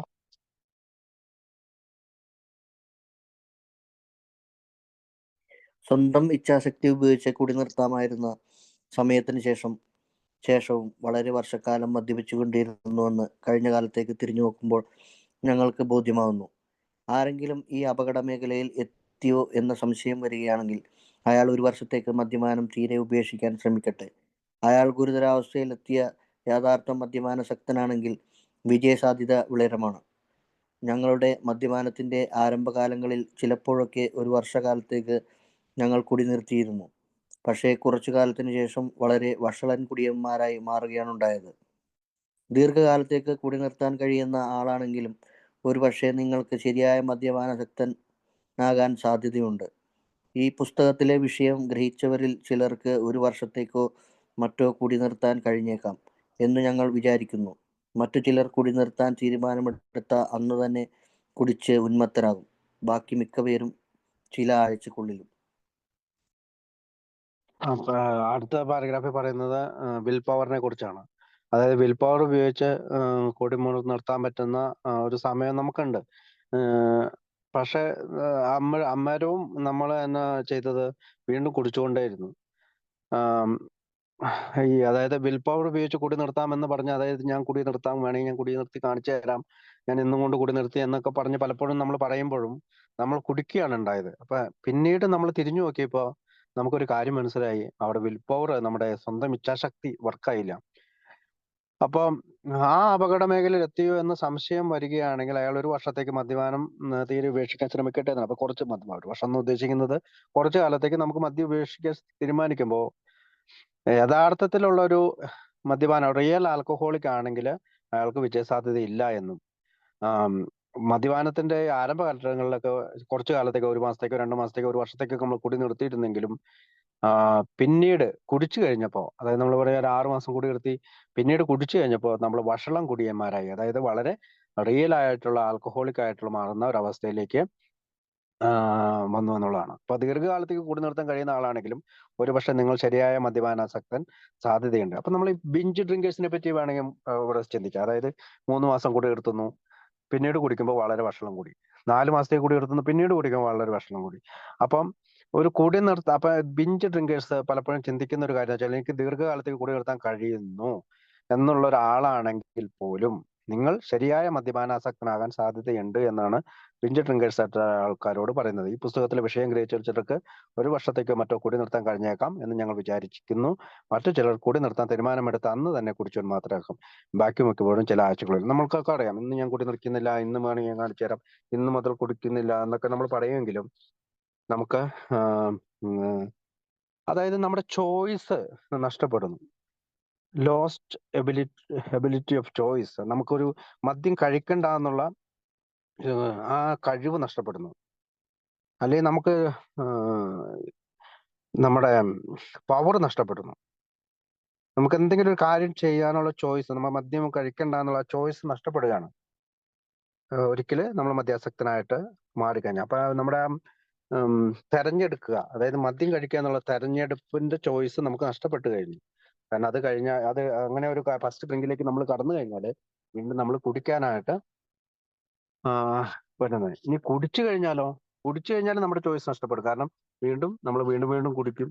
അപ്പോൾ നമ്മുടെ റിയൽ ആൽക്കഹോളിക്കിന്റെ സ്വഭാവം നമുക്ക് പറയാം. അപ്പൊ ഇവിടെ പറയാൻ ശ്രമിക്കുന്നത് എന്താണ്? ഫിസിക്കൽ അലർജി ഉണ്ട്, അതുപോലെ തന്നെ മെന്റൽ ഒബ്സഷൻ ഉണ്ട്. മെന്റൽ ഒബ്സഷൻ നമുക്ക് വന്നു കഴിഞ്ഞാൽ വീണ്ടും എടുത്ത് കുടിച്ചാൽ അത് ഫിസിക്കൽ അലർജിക്ക് മാറും. അപ്പൊ നമ്മൾ വീണ്ടും 12 പടികളുടെ കാലത്തേക്ക് പോകേണ്ട, അല്ലെങ്കിൽ അതിന്റെ കാര്യത്തിലേക്ക് പോകേണ്ട ഒരു കാര്യത്തെ പറ്റിയാണ് അവിടെ പറഞ്ഞതിന് ശേഷം അടുത്ത പാരഗ്രാഫ് വായിക്കാവോ? സാമാന്യ നിലയിൽ കുടി നിയന്ത്രിക്കാൻ സാധിക്കാത്തവരുടെ പ്രശ്നം കുടി അപ്പാടെ നിർത്തുന്നത് എങ്ങനെയെന്നുള്ളതാണ്. വായനക്കാരൻ കുടി നിർത്താൻ ആഗ്രഹമുള്ളവനാണെന്ന് ഞങ്ങൾ തീർച്ചയായും ഊഹിക്കുന്നു. അങ്ങനെയുള്ള ഒരാൾക്ക് ആത്മീയമായ അടിത്തറയിൽ കുടിയില്ലാതെ കുടി നിർത്താൻ സാധിക്കുമോ എന്നുള്ളത് കുടിക്കണമോ വേണ്ടയോ എന്ന വിവേചന ബോധത്തിന് വേണ്ട ഇച്ഛാശക്തി അയാൾക്ക് എത്രമാത്രം നഷ്ടപ്പെട്ടിരിക്കുന്നു എന്നതിനെ ആശ്രയിച്ചിരിക്കുന്നു. വളരെ സ്വഭാവശുദ്ധിയുള്ളവരാണെന്ന് ഞങ്ങൾ സ്വയം വിചാരിച്ചിരുന്നത്. എന്നേക്കുമായി കുടി നിർത്തണമെന്ന് ആഗ്രഹവും ഞങ്ങൾക്കുണ്ടായിരുന്നു. എന്നിട്ടും ഞങ്ങൾക്ക് അസാധ്യമാണെന്ന് ഞങ്ങൾ കണ്ടു. മദ്യപാനശക്തിയുടെ സംഭ്രമിക്കുന്ന ഒരു പ്രത്യേകതയായിട്ടാണ് ഞങ്ങൾ ഇതിനെ കണക്കാക്കുന്നത്. ആവശ്യമോ ആഗ്രഹമോ എത്ര മഹത്തരമായാലും കുടി നിർത്താനുള്ള ദയനീയമായ പ്രാപ്തിയില്ലായ്മയാണിത്. അപ്പോൾ നമ്മുടെ പ്രശ്നത്തെ പറ്റി പറയാണ്. അതായത് ഈ മോഡറേറ്റ് ഡ്രിങ്കർ ആവണം. നമ്മുടെ ആഗ്രഹം എല്ലാം അതാണ്. നമ്മൾ കുടിച്ചുകൊണ്ടിരുന്നപ്പോഴെല്ലാം മോഡറേറ്റ് ഡ്രിങ്കർ ആവുക, മറ്റുള്ളവരുടെ മുമ്പിൽ ഞാൻ കുടി നിയന്ത്രിക്കാൻ കഴിവുള്ള ഒരാളെന്നാവുക എന്നുള്ളതാണ്. അല്ലാണ്ട് നമ്മൾ ആരും ഒരു റിയൽ ആൽക്കഹോളിക് ആവണം, ഹാർഡ് ഡ്രിങ്കർ ആവണം, മറ്റുള്ളവരെ മുമ്പിൽ ആടി കാണിക്കണം, നിലത്ത് കമന്നു വീണ് കാണിച്ചു കൊടുക്കണം, അങ്ങനെയൊന്നും വിചാരിക്കുന്നവരല്ല ആരും. ഒരു ആൽക്കഹോളിക് അങ്ങനെ വിചാരിക്കുന്നു ഞാൻ വിചാരിക്കുന്നില്ല. എല്ലാവരും വിചാരിക്കുന്നത് ഒരെണ്ണം അടിക്കണം, സമാധാനമായിട്ട് അവരുടെ കൂടെ ഇരുന്ന് ഭക്ഷണം കഴിക്കണം, തീർച്ചയായും ഒരു മോഡറേറ്റ് ഡ്രിങ്കറെ പോലെ നല്ലതായിട്ട് വർത്താനമൊക്കെ പറഞ്ഞ് ഭാര്യയോടും മക്കളോടും ഒക്കെ ഇരുന്ന് സന്തോഷത്തോടുകൂടി ജീവിക്കണം എന്ന് ആഗ്രഹിക്കുന്നവരാണ്. പക്ഷെ നമുക്കത് പറ്റുന്നില്ല. അപ്പം എങ്ങനെയാണ് നമുക്ക് ഹൗ ടു സ്റ്റോപ്പ്, എങ്ങനെയാണ് നമുക്കിത് നിർത്താൻ കഴിയുക എന്നുള്ളതാണ് നമ്മുടെ ചിന്ത. അപ്പോൾ സാമാന്യ നിലയിൽ കുടി നിയന്ത്രിക്കാൻ സാധിക്കാത്തവരുടെ പ്രശ്നം കുടി അപ്പാടെ നിർത്തുന്നത് എങ്ങനെയുള്ളതാണ്. അപ്പൊ മോഡറേറ്റ് ഡ്രിങ്കർ ആവാൻ സാധിക്കാത്ത നമ്മുടെ പ്രശ്നം എന്നാണ്? നമുക്ക് എങ്ങനെ ഇത് നിയന്ത്രിക്കാൻ പറ്റുന്നത്? എങ്ങനെ നമുക്ക് കുടി നിർത്താൻ പറ്റും? വായനക്കാരൻ കുടി നിർത്താൻ ആഗ്രഹമുള്ളവനാണെന്ന് ഞങ്ങൾ തീർച്ചയായും ഊഹിക്കുന്നു. അപ്പൊ നമ്മളിപ്പോ ഇത് വായിക്കുന്ന ആളുകൾ എല്ലാവരും തന്നെ ഡിസയർ ടു സ്റ്റോപ്പ് ഡ്രിങ്കിങ് ആണ്. അതെ, 3-ാം പാരമ്പര്യത്തിനെ അടിസ്ഥാനപ്പെടുത്തി നമ്മൾ ഈ മീറ്റിംഗിലേക്ക് വന്നിട്ടുള്ള, അല്ലെങ്കിൽ ഗ്രൂപ്പിലേക്ക് വന്നിട്ടുള്ള ആളാണ്. അങ്ങനെയുള്ള ഒരാൾക്ക് ആത്മീയമായ അടിത്തറയിൽ കൂടിയല്ലാതെ കുടി നിർത്താൻ സാധിക്കുമോ എന്നുള്ളത് കുടിക്കണമോ വേണ്ടയോ എന്ന വിവേചന ബോധത്തിന് വേണ്ട ഇച്ഛാശക്തി അയാൾക്ക് എത്രമാത്രം നഷ്ടപ്പെട്ടിരിക്കുന്നതിനെ ആശ്രയിച്ചിരിക്കുന്നു. അപ്പം സ്പിരിച്വൽ ബേസിസിൽ, അല്ലെങ്കിൽ ഒരു ആത്മീയ നോൺ സ്പിരിച്വൽ ബേസിസിൽ, അല്ലെങ്കിൽ ആത്മീയമായ ഒരു അടിത്തറയിൽ കൂടി അല്ലാതെ, അല്ലെങ്കിൽ നോൺ സ്പിരിച്വൽ ബേസിസിൽ അല്ലാതെ അയാൾക്ക് കൂടി നിർത്താൻ പറ്റുമോ എന്നുള്ള കാര്യം അപ്പൊ എന്താണ് ബേസ് ചെയ്തിരിക്കുന്നത്? ഇച്ഛാശക്തി എത്രമാത്രം അയാൾക്ക് നഷ്ടപ്പെട്ടിരിക്കുന്നതിനനുസരിച്ചാണ്. അയാളുടെ വിൽ പവർ എത്രമാത്രം നഷ്ടപ്പെട്ടിരിക്കുന്നു. അതായത് ഒരിക്കൽ മദ്യം കാണുമ്പോൾ, അല്ലെങ്കിൽ കുപ്പി കാണുമ്പോൾ, ഏതെങ്കിലും ഒരു പാർട്ടിക്ക് പോകുമ്പോൾ, ഏതെങ്കിലും ഒരു കൂട്ടുകാരൻ വന്ന് വിളിക്കുമ്പോൾ കുടിക്കണമോ വേണ്ടയോ എന്ന വിവേചന ബോധം, ആ ഇച്ഛാശക്തി അയാൾക്ക് നഷ്ടപ്പെട്ടു എന്നിരിക്കുന്നതാണ്. അപ്പൊ നമ്മൾ ആദ്യമേ സാനിറ്റിയെ കുറിച്ചും ഇൻസാനിറ്റിയെ കുറിച്ചൊക്കെ പറഞ്ഞു, അല്ലെ? ഒബ്സഷനെ കുറിച്ച് പറഞ്ഞു. അതെപ്പോഴും നമ്മളിങ്ങനെ മദ്യം കഴിക്കണം എന്നുള്ളൊരു വിചാരം എനിക്കൊക്കെ അങ്ങനെയായിരുന്നു. അതുകൊണ്ട് കൃത്യമായിട്ട് ആ വാക്ക് എനിക്കൊക്കെ നന്നായി ചേരുന്നുണ്ട്. കാരണം എപ്പോഴും കുടിക്കുക, ഇപ്പൊ ജോലി ചെയ്യുന്നുണ്ടെങ്കിൽ ഇന്ന് വൈകുന്നേരം ആരുടെയൊക്കെ കൂടെ പോയി കുടിക്കണം.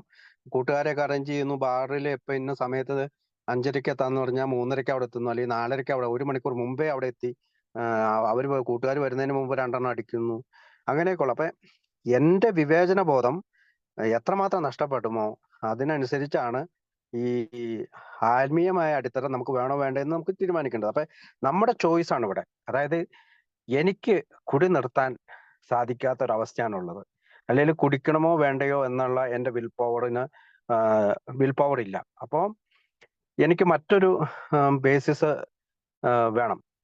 അതിനാണ് സ്പിരിച്വൽ ബേസിസ് എന്ന് പറയുന്നത്. അപ്പൊ നോൺ സ്പിരിച്വൽ ബേസിസിൽ നമുക്ക് ചിലപ്പോൾ കുടി നിർത്തുന്നവരുണ്ട് കുറച്ചു കാലത്തേക്കും. ചിലപ്പോൾ എന്തെങ്കിലും ആത്മീയ എന്തെങ്കിലും ഒരു പ്രശ്നം ഉണ്ടാകുമ്പോൾ, ഭാര്യ മരിക്കുമ്പോഴോ കുട്ടികൾ നഷ്ടപ്പെടുമ്പോഴോ ഒക്കെ കൂടി നിർത്തുന്നവരൊക്കെ ഉണ്ട്. ചിലര് ധ്യാനം കൂടുമ്പോൾ കൂടി നിർത്തുന്നവരുണ്ട്. അപ്പൊ എന്നേക്കുമായി കുടി നിർത്തണമെന്ന ആഗ്രഹവും ഞങ്ങൾക്കുണ്ടായിരുന്നു. എന്നിട്ട് ഞങ്ങൾക്ക് അസാധ്യമാണെന്ന് ഞങ്ങൾ കണ്ടു. മദ്യപാനാസക്തിയുടെ സംഭ്രമിക്കുന്ന ഒരു പ്രത്യേകതയായിട്ടാണ് ഞങ്ങൾ ഇതിനെ കാണിക്കുന്നത്. ആവശ്യമോ ആഗ്രഹമോ എത്ര മഹത്തരമായാലും കുടി നിർത്താനുള്ള ദയനീയമായ പ്രാപ്തിയില്ലായ്മയാണിത്. അപ്പൊ നമ്മളോട് എന്തുകൊണ്ട് സ്പിരിച്വൽ ആയിട്ടുള്ള ഒരു മാർഗം സ്വീകരിക്കണം എന്ന് നമ്മളെ ബോധ്യപ്പെടുന്നതാണ്. അതായത് നമുക്ക് സ്വഭാവ ശുദ്ധിയുള്ളവരാണെന്നാണ് നമ്മൾ വിചാരിക്കുന്നത്. നമ്മൾ എല്ലാ കാര്യങ്ങളും കൃത്യമായിട്ട് ചെയ്യുന്നു. ഭാര്യയ്ക്ക് ചെലവിന് കൊടുക്കുന്നുണ്ട്, മക്കളെ നോക്കുന്നുണ്ട്, സ്കൂളിൽ കൊണ്ടാക്കുന്നുണ്ട്, സ്കൂളിൽ നിന്ന് വിളിക്കുന്നുണ്ട്, കൃത്യമായി ജോലിക്ക് പോകുന്നുണ്ട്. ഇങ്ങനെയൊക്കെ ഉള്ള എല്ലാം നല്ല സ്വഭാവശുദ്ധിയാണ്. എന്നെ ഞാൻ മിടുക്കനാണെന്ന് സ്വയം വിചാരത്തിന് ആണ്. പക്ഷെ കുടി നിർത്തണമെന്നുള്ള ആഗ്രഹവും നമുക്കുണ്ട്. എന്നാലും നമുക്ക് നമ്മളെ സംബന്ധിച്ചിടത്തോളം വൈകുന്നേരം ആകുമ്പോൾ വീണ്ടും പോയി കുടിക്കുന്നു. അപ്പോ ഒരു പ്രത്യേകമായിട്ടുള്ള ഒരു ആസക്തി, മദ്യപാനാസക്തി നമ്മളെ അത്ഭുതപ്പെടുത്തുന്നു. ആവശ്യമോ ആഗ്രഹമോ എത്ര മഹത്തരമായാലും കുടി നിർത്താനുള്ള ദയനീയമായ പ്രാപ്തിയില്ലായ്മയാണ് ഇവിടെ കാണിക്കുക. അപ്പോ inability to leave it alone, അതായത് മദ്യം കഴിക്കാതിരിക്കുക. എത്ര മാത്രം നമുക്ക് ആഗ്രഹം ഉണ്ടെങ്കിലും, കുടിക്കാതിരിക്കണമെന്ന് ആഗ്രഹം ഉണ്ടെങ്കിലും, no matter how great the necessity or the wish, നമുക്ക് ആഗ്രഹം ഉണ്ടെങ്കിലും അതിനെ കവർ ചെയ്തുകൊണ്ട് നമ്മുടെ മദ്യപാനം വരിക. അതാണ്. അപ്പൊ അടുത്ത് വായിക്കാവോ? ഞങ്ങളെ പോലുള്ളവരാണോ അല്ലയോ എന്ന് തീരുമാനിക്കാൻ ഞങ്ങൾക്ക് എങ്ങനെയാണ് ഞങ്ങളുടെ വായനക്കാരെ സഹായിക്കാൻ സാധിക്കുക? കുറച്ചുനാൾ കുടിക്കാതിരിക്കുക എന്ന പരീക്ഷണം സഹായകരമായിരിക്കുമെങ്കിലും അവശവന്മാരായ മദ്യപാനാസക്തരെയും വൈദ്യശാസ്ത്ര വിഭാഗക്കാരെയും കുറെ കൂടി മെച്ചമായ രീതിയിൽ സഹായിക്കാൻ മറ്റൊരു തരത്തിൽ കഴിയുമെന്ന് ഞങ്ങൾ വിശ്വസിക്കുന്നു. അതുകൊണ്ട് മദ്യപാനത്തിലേക്ക് വീണ്ടും വഴുതി വീഴുന്നതിന് മുമ്പായി മദ്യപാനാസക്തിയിൽ ഉണ്ടാകുന്ന മാനസികാവസ്ഥകളെപ്പറ്റി ഞങ്ങൾ വിവരിക്കാം. എന്തുകൊണ്ടെന്നാൽ പ്രകടമായും പ്രശ്നത്തിന്റെ കാതൽ ഇതുതന്നെയാണ്. ഇപ്പോ അതിനകത്ത് പറയുന്നത് മദ്യാസക്തരാണോ മദ്യാസക്തനല്ലേ, അത് നമുക്ക് തീരുമാനിക്കാം. അതിന് വായനക്കാരെ സഹായിക്കണമെന്ന് ബുക്ക് പറയാണ്. ഇപ്പൊ കുറച്ചു നാള് കുടിക്കാതിരിക്കുക എന്ന പരീക്ഷണം സഹായകരമാണെങ്കിലും അവശന്മാരായ മദ്യപാനാസക്തരെയും വൈദ്യശാസ്ത്ര വിഭാഗക്കാരെയും കുറെ കൂടി മെച്ചമായ രീതിയിൽ സഹായിക്കാൻ മറ്റൊരു തരത്തിൽ കഴിയുമെന്ന് ഞങ്ങൾ വിശ്വസിക്കുന്നു. അതായത് നിരന്തരം ആശുപത്രിയിൽ അഡ്മിറ്റ് ആകുന്ന, നിരന്തരം ഡി അഡിക്ഷൻ സെന്ററിൽ അഡ്മിറ്റ് ആകുന്ന ആളുകളെയും കുറെ കൂടി മെച്ചമായ രീതിയിൽ സഹായിക്കാനായിട്ടാണ് ബിഗ് ബുക്ക് ശ്രമിക്കുന്നത്. അതുകൊണ്ട് മദ്യപാനത്തിലേക്ക് വീണ്ടും വഴുതി വീഴുന്നതിന് മുമ്പായി മദ്യപാനാസക്തിയിൽ ഉണ്ടാകുന്ന മാനസിക അവസ്ഥകളെ പറ്റി ഞങ്ങൾ വിവരിക്കാം. എന്തുകൊണ്ടെന്നാൽ പ്രകടമായും പ്രശ്നത്തിന്റെ കാതൽ ഇത് തന്നെയാണ്. നമ്മൾ ബില്ലിന്റെ കഥയിൽ പറയുന്നുണ്ട്, ബോഡി അല്ല പ്രശ്നം, മൈൻഡാണ് പ്രശ്നം. തിങ്കിങ് ഇസ് ദ പ്രോബ്ലം എന്നൊക്കെ അവിടെ നമ്മൾ പറഞ്ഞാണ്. അപ്പൊ ക്രക്സ് ഓഫ് ദ പ്രോബ്ലം എന്താണ്? മെന്റൽ ആണ്, mental state. So we shall describe some of the mental state that precede a relapse into drinking or obviously this is the crux of the problem. ഇതാണ് പ്രശ്നത്തിന്റെ കാതൽ, ഇതാണ് നമ്മുടെ പ്രശ്നം. അപ്പൊ പ്രശ്നത്തെ പറ്റിയാണ് പറയുന്നത്. അപ്പൊ അടുത്തത് പറയാവാ.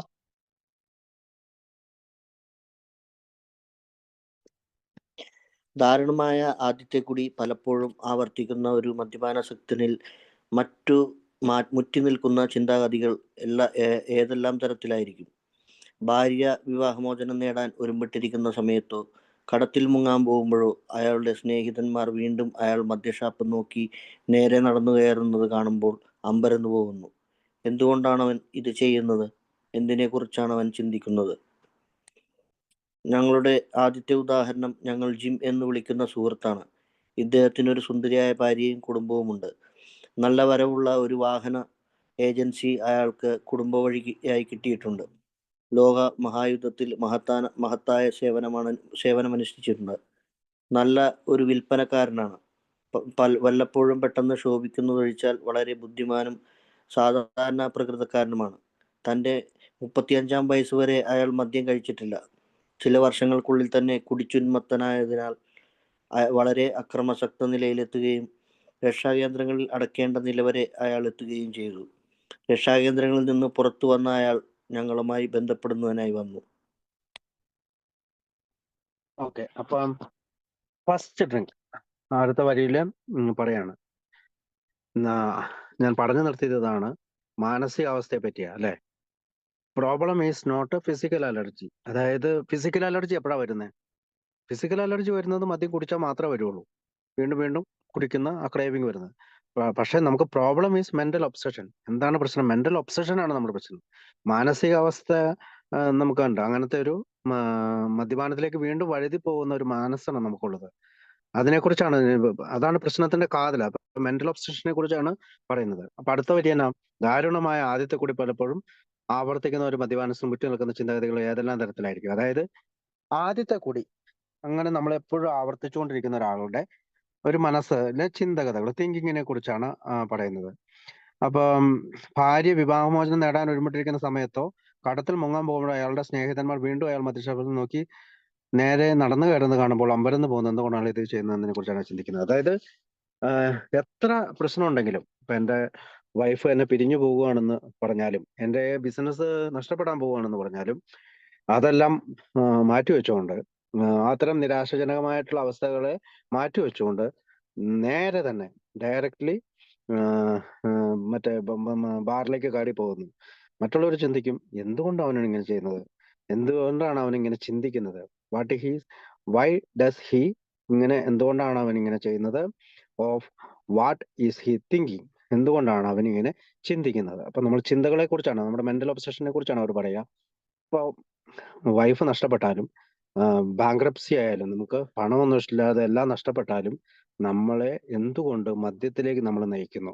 അതിനകത്ത് ഒരു ഫസ്റ്റ് എക്സാമ്പിൾ പറയുന്നത് ജിമ്മിന്റെയാണ്. അപ്പൊ അയാൾക്ക് സുന്ദരിയായ ഒരു ഭാര്യയും കുടുംബമുണ്ട്. അദ്ദേഹം സുന്ദരിയായ ഭാര്യയും കുടുംബമുണ്ട്. നല്ല ഒരു വരവുള്ള ഒരു വാഹന ഏജൻസി അയാൾക്ക് കുടുംബ വഴിയായി കിട്ടിയിട്ടുണ്ട്. അപ്പൊ അദ്ദേഹത്തിന് ഒരു ഓട്ടോമൊബൈൽ ഏജൻസിയാണ് സ്വന്തമായിട്ടുള്ളത്. അപ്പോൾ he had A commendable world war record. അപ്പൊ വേൾഡ് വാറിൽ റെക്കോർഡ് ഉണ്ട്, ഹീസ് എ ഗുഡ് സെയിൽസ്മാൻ. അപ്പം വേൾഡ് വാറിന്റെ സമയത്ത് പോലും അയാൾ നന്നായിട്ടും ഈ ബിസിനസ് നടത്തിയിരുന്ന ഒരാളാണ്. അപ്പൊ നമുക്കറിയാം അന്നത്തെ കാലത്തൊക്കെ ഇൻഷുറൻസ് ആണേലും ഇതാണേലും മറ്റുള്ളവരുടെ അടുത്ത് കൊണ്ടുപോയിട്ടാണ് വെക്കുക. അപ്പം പല സ്ഥലങ്ങളിലേക്കും ഇയാൾ വണ്ടിയുമായിട്ട് സഞ്ചരിക്കേണ്ടി വന്നു. അദ്ദേഹം ഒരു ബുദ്ധിമാനായ മനുഷ്യനാണ്. അപ്പം അദ്ദേഹത്തെ കുറിച്ചുള്ള ഒരു കുറെ കാര്യങ്ങളാണ് പറയുന്നത്.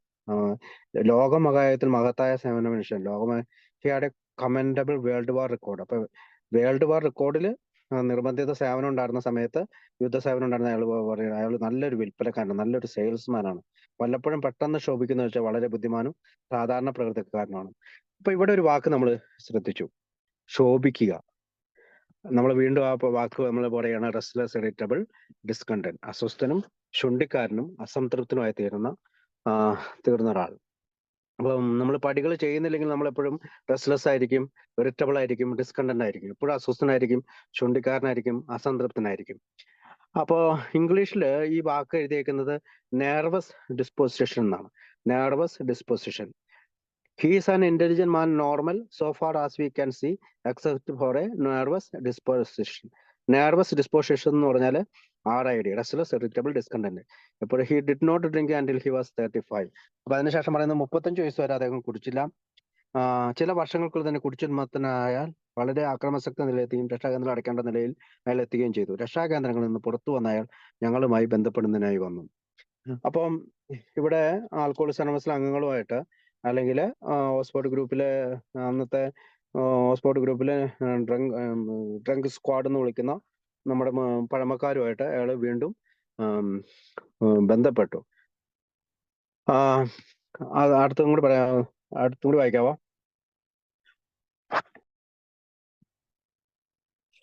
മദ്യപാനാസക്തിയെപ്പറ്റി ഞങ്ങൾക്കറിയാവുന്നതും ഞങ്ങളുടെ പ്രശ്നങ്ങൾക്ക് എങ്ങനെ ഉത്തരം കണ്ടെത്തിയെന്നതും അയാളോട് വിവരിച്ചു. അയാൾ ഞങ്ങളുടെ പരിപാടിയിൽ തുടക്കം കുറിച്ചു. അയാളുടെ കുടുംബം ഒന്നിച്ചു കൂടുകയും ഒരു വിൽപ്പനക്കാരൻ എന്ന നിലയിൽ അയാൾ മദ്യപിച്ചു നഷ്ടപ്പെടുത്തിയ പഴയ സ്ഥാപനത്തിൽ തന്നെ ജോലി ചെയ്യുവാനും തുടങ്ങി. കുറച്ചു കാലത്തേക്ക് സംഗതികളൊക്കെ നന്നായി പോയിക്കൊണ്ടിരുന്നെങ്കിലും അയാൾ തൻ്റെ ആത്മീയ ചിന്താഗതികൾ വിശാലമാക്കാൻ ഒരുമ്പെട്ടില്ല. അയാൾ സ്വയം പരിഭ്രമിക്കുമാറ് തുടരെ കുടിച്ചുന്മത്തനായി. ഈ ഓരോ സന്ദർഭത്തിലും എന്താണ് സംഭവിച്ചതെന്ന് വിലയിരുത്തിക്കൊണ്ട് ഞങ്ങൾ അയാളോടൊത്ത് പ്രവർത്തിച്ചു. താൻ ഒരു യഥാർത്ഥ മദ്യപാനാസക്തനാണെന്നും തൻ്റെ നില ഗുരുതരമാണെന്നും അയാൾ സമ്മതിച്ചു. ഇനി കുടിക്കുകയാണെങ്കിൽ താൻ വീണ്ടും രക്ഷാകേന്ദ്രത്തിൽ എത്തിപ്പെടുമെന്നും അയാൾക്ക് അറിയാമായിരുന്നു. മറ്റെല്ലാത്തിനുപരിയായി അയാൾ ഏറ്റവും അധികം സ്നേഹിക്കുന്ന കുടുംബം അയാൾക്ക് നഷ്ടപ്പെടുമെന്ന് അറിയാമായിരുന്നു. അപ്പൊ ഈ കഥ ഈ കഥ പറയുന്നത് റാൽഫ് ഫൊർലോങ് റാൽഫ് ഫൊർലോങ് FURLONG ഫൊർലോങ് എന്ന് പറയുന്ന നമ്മുടെ തന്നെ ഒരു അംഗത്തിന്റെ പേര് ജിം എന്നുള്ള അനോണിമിറ്റി ഉള്ളതുകൊണ്ട് ജിം എന്നായിട്ട് പേരെടുത്ത് ചേർത്താണ്. നമ്മുടെ സ്റ്റോറി, അന്നത്തെ കാലത്ത് സ്റ്റോറി ഉണ്ട്, അനദർ പ്രൊഡിഗൽ സൺ എന്നാണ് ആ സ്റ്റോറിയുടെ പേര്. അത് ബിഗ് ബുക്കിൽ ആദ്യത്തെ എഡിഷനിലുണ്ട്. അപ്പൊ ഇയാളുടെ കഥയാണ്. ഇയാളെ നമ്മൾ ജിം എന്ന് വിളിക്കണം, കാരണം അനോണിമിറ്റി ഉള്ളതുകൊണ്ട് അയാളുടെ യഥാർത്ഥ പേര് ചേർക്കാതാണ്. അടുത്ത വരി എന്താണ്? മദ്യപാനാസക്തിയെ പറ്റി ഞങ്ങൾക്കറിയാവുന്നു, ഞങ്ങൾ ഞങ്ങളുടെ പ്രശ്നങ്ങൾക്ക് എങ്ങനെ ഉത്തരം കണ്ടെത്തിയെന്നും അയാളോട് വിവരിച്ചു. എന്താണ് നമ്മൾ ചെയ്തത്?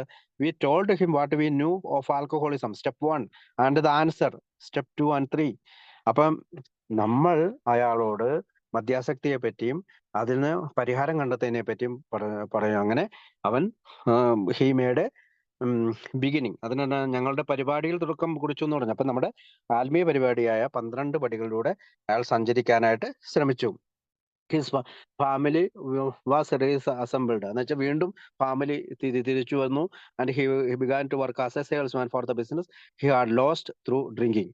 ഇവിടെ മറ്റൊരു കാര്യം മനസ്സിലാക്കണം. ഒരു കാലത്ത് സ്വന്തം ബിസിനസ് ഉണ്ടായിരുന്ന അയാള് ആ പഴയ ആ ബിസിനസ് മദ്യപാനം മൂലം നഷ്ടപ്പെട്ടു. അതിനുശേഷം ആ സ്ഥാപനത്തിൽ തന്നെ ഒരു വിൽപ്പനക്കാരനായിട്ട് അയാള് ജോലി ചെയ്തു തുടങ്ങി. അപ്പൊ നമുക്ക് പലപ്പോഴും ചിന്തിക്കാൻ സാധിക്കാതെ നമ്മൾ തന്നെ നമ്മുടെ സ്വന്തം ഉടമസ്ഥയിലുണ്ടായിരുന്ന ഒരു സ്ഥാപനത്തിൽ വീണ്ടും അദ്ദേഹം ഒരു സെയിൽസ്മാൻ ആയിട്ട് വരികയാണ്. പലപ്പോഴും അതൊരു അയാൾ അത് നമ്മളെ വല്ലാതൊരു പ്രശ്നം, റെസ്റ്റ്ലെസ്, ഇറിറ്റബിൾ, ഡിസ്കണ്ടന്റ്, അസ്വസ്ഥൻ, ചുണ്ടിക്കാനും അസംതൃപ്തനാക്കും.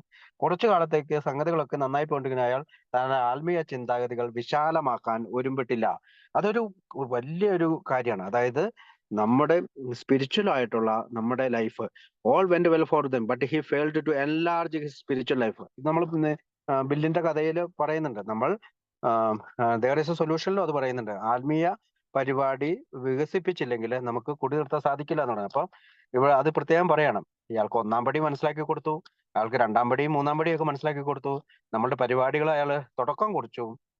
പക്ഷേ അയാളെ സംബന്ധിച്ചിടത്തോളം ഈ വീണ്ടും ആ സ്ഥാപനത്തിലെ സ്റ്റാഫായി കയറി കഴിഞ്ഞപ്പോ ആത്മീയ പരിപാടികൾ വിശാലമാക്കുവാൻ ഒരുമ്പെട്ടില്ല. അയാൾ സ്വയം പരിഭ്രമിക്കുമാറ് തുടരെ കുടിച്ചുന്മത്തനായി വീണ്ടും വീണ്ടും അയാൾ കുടിച്ചു. ഈ ഓരോ സന്ദർഭത്തിലും എന്താണ് സംഭവിച്ചത് വിലയിരുത്തിക്കൊണ്ട് ഞങ്ങൾ അയാളോടൊത്ത് പ്രവർത്തിച്ചു.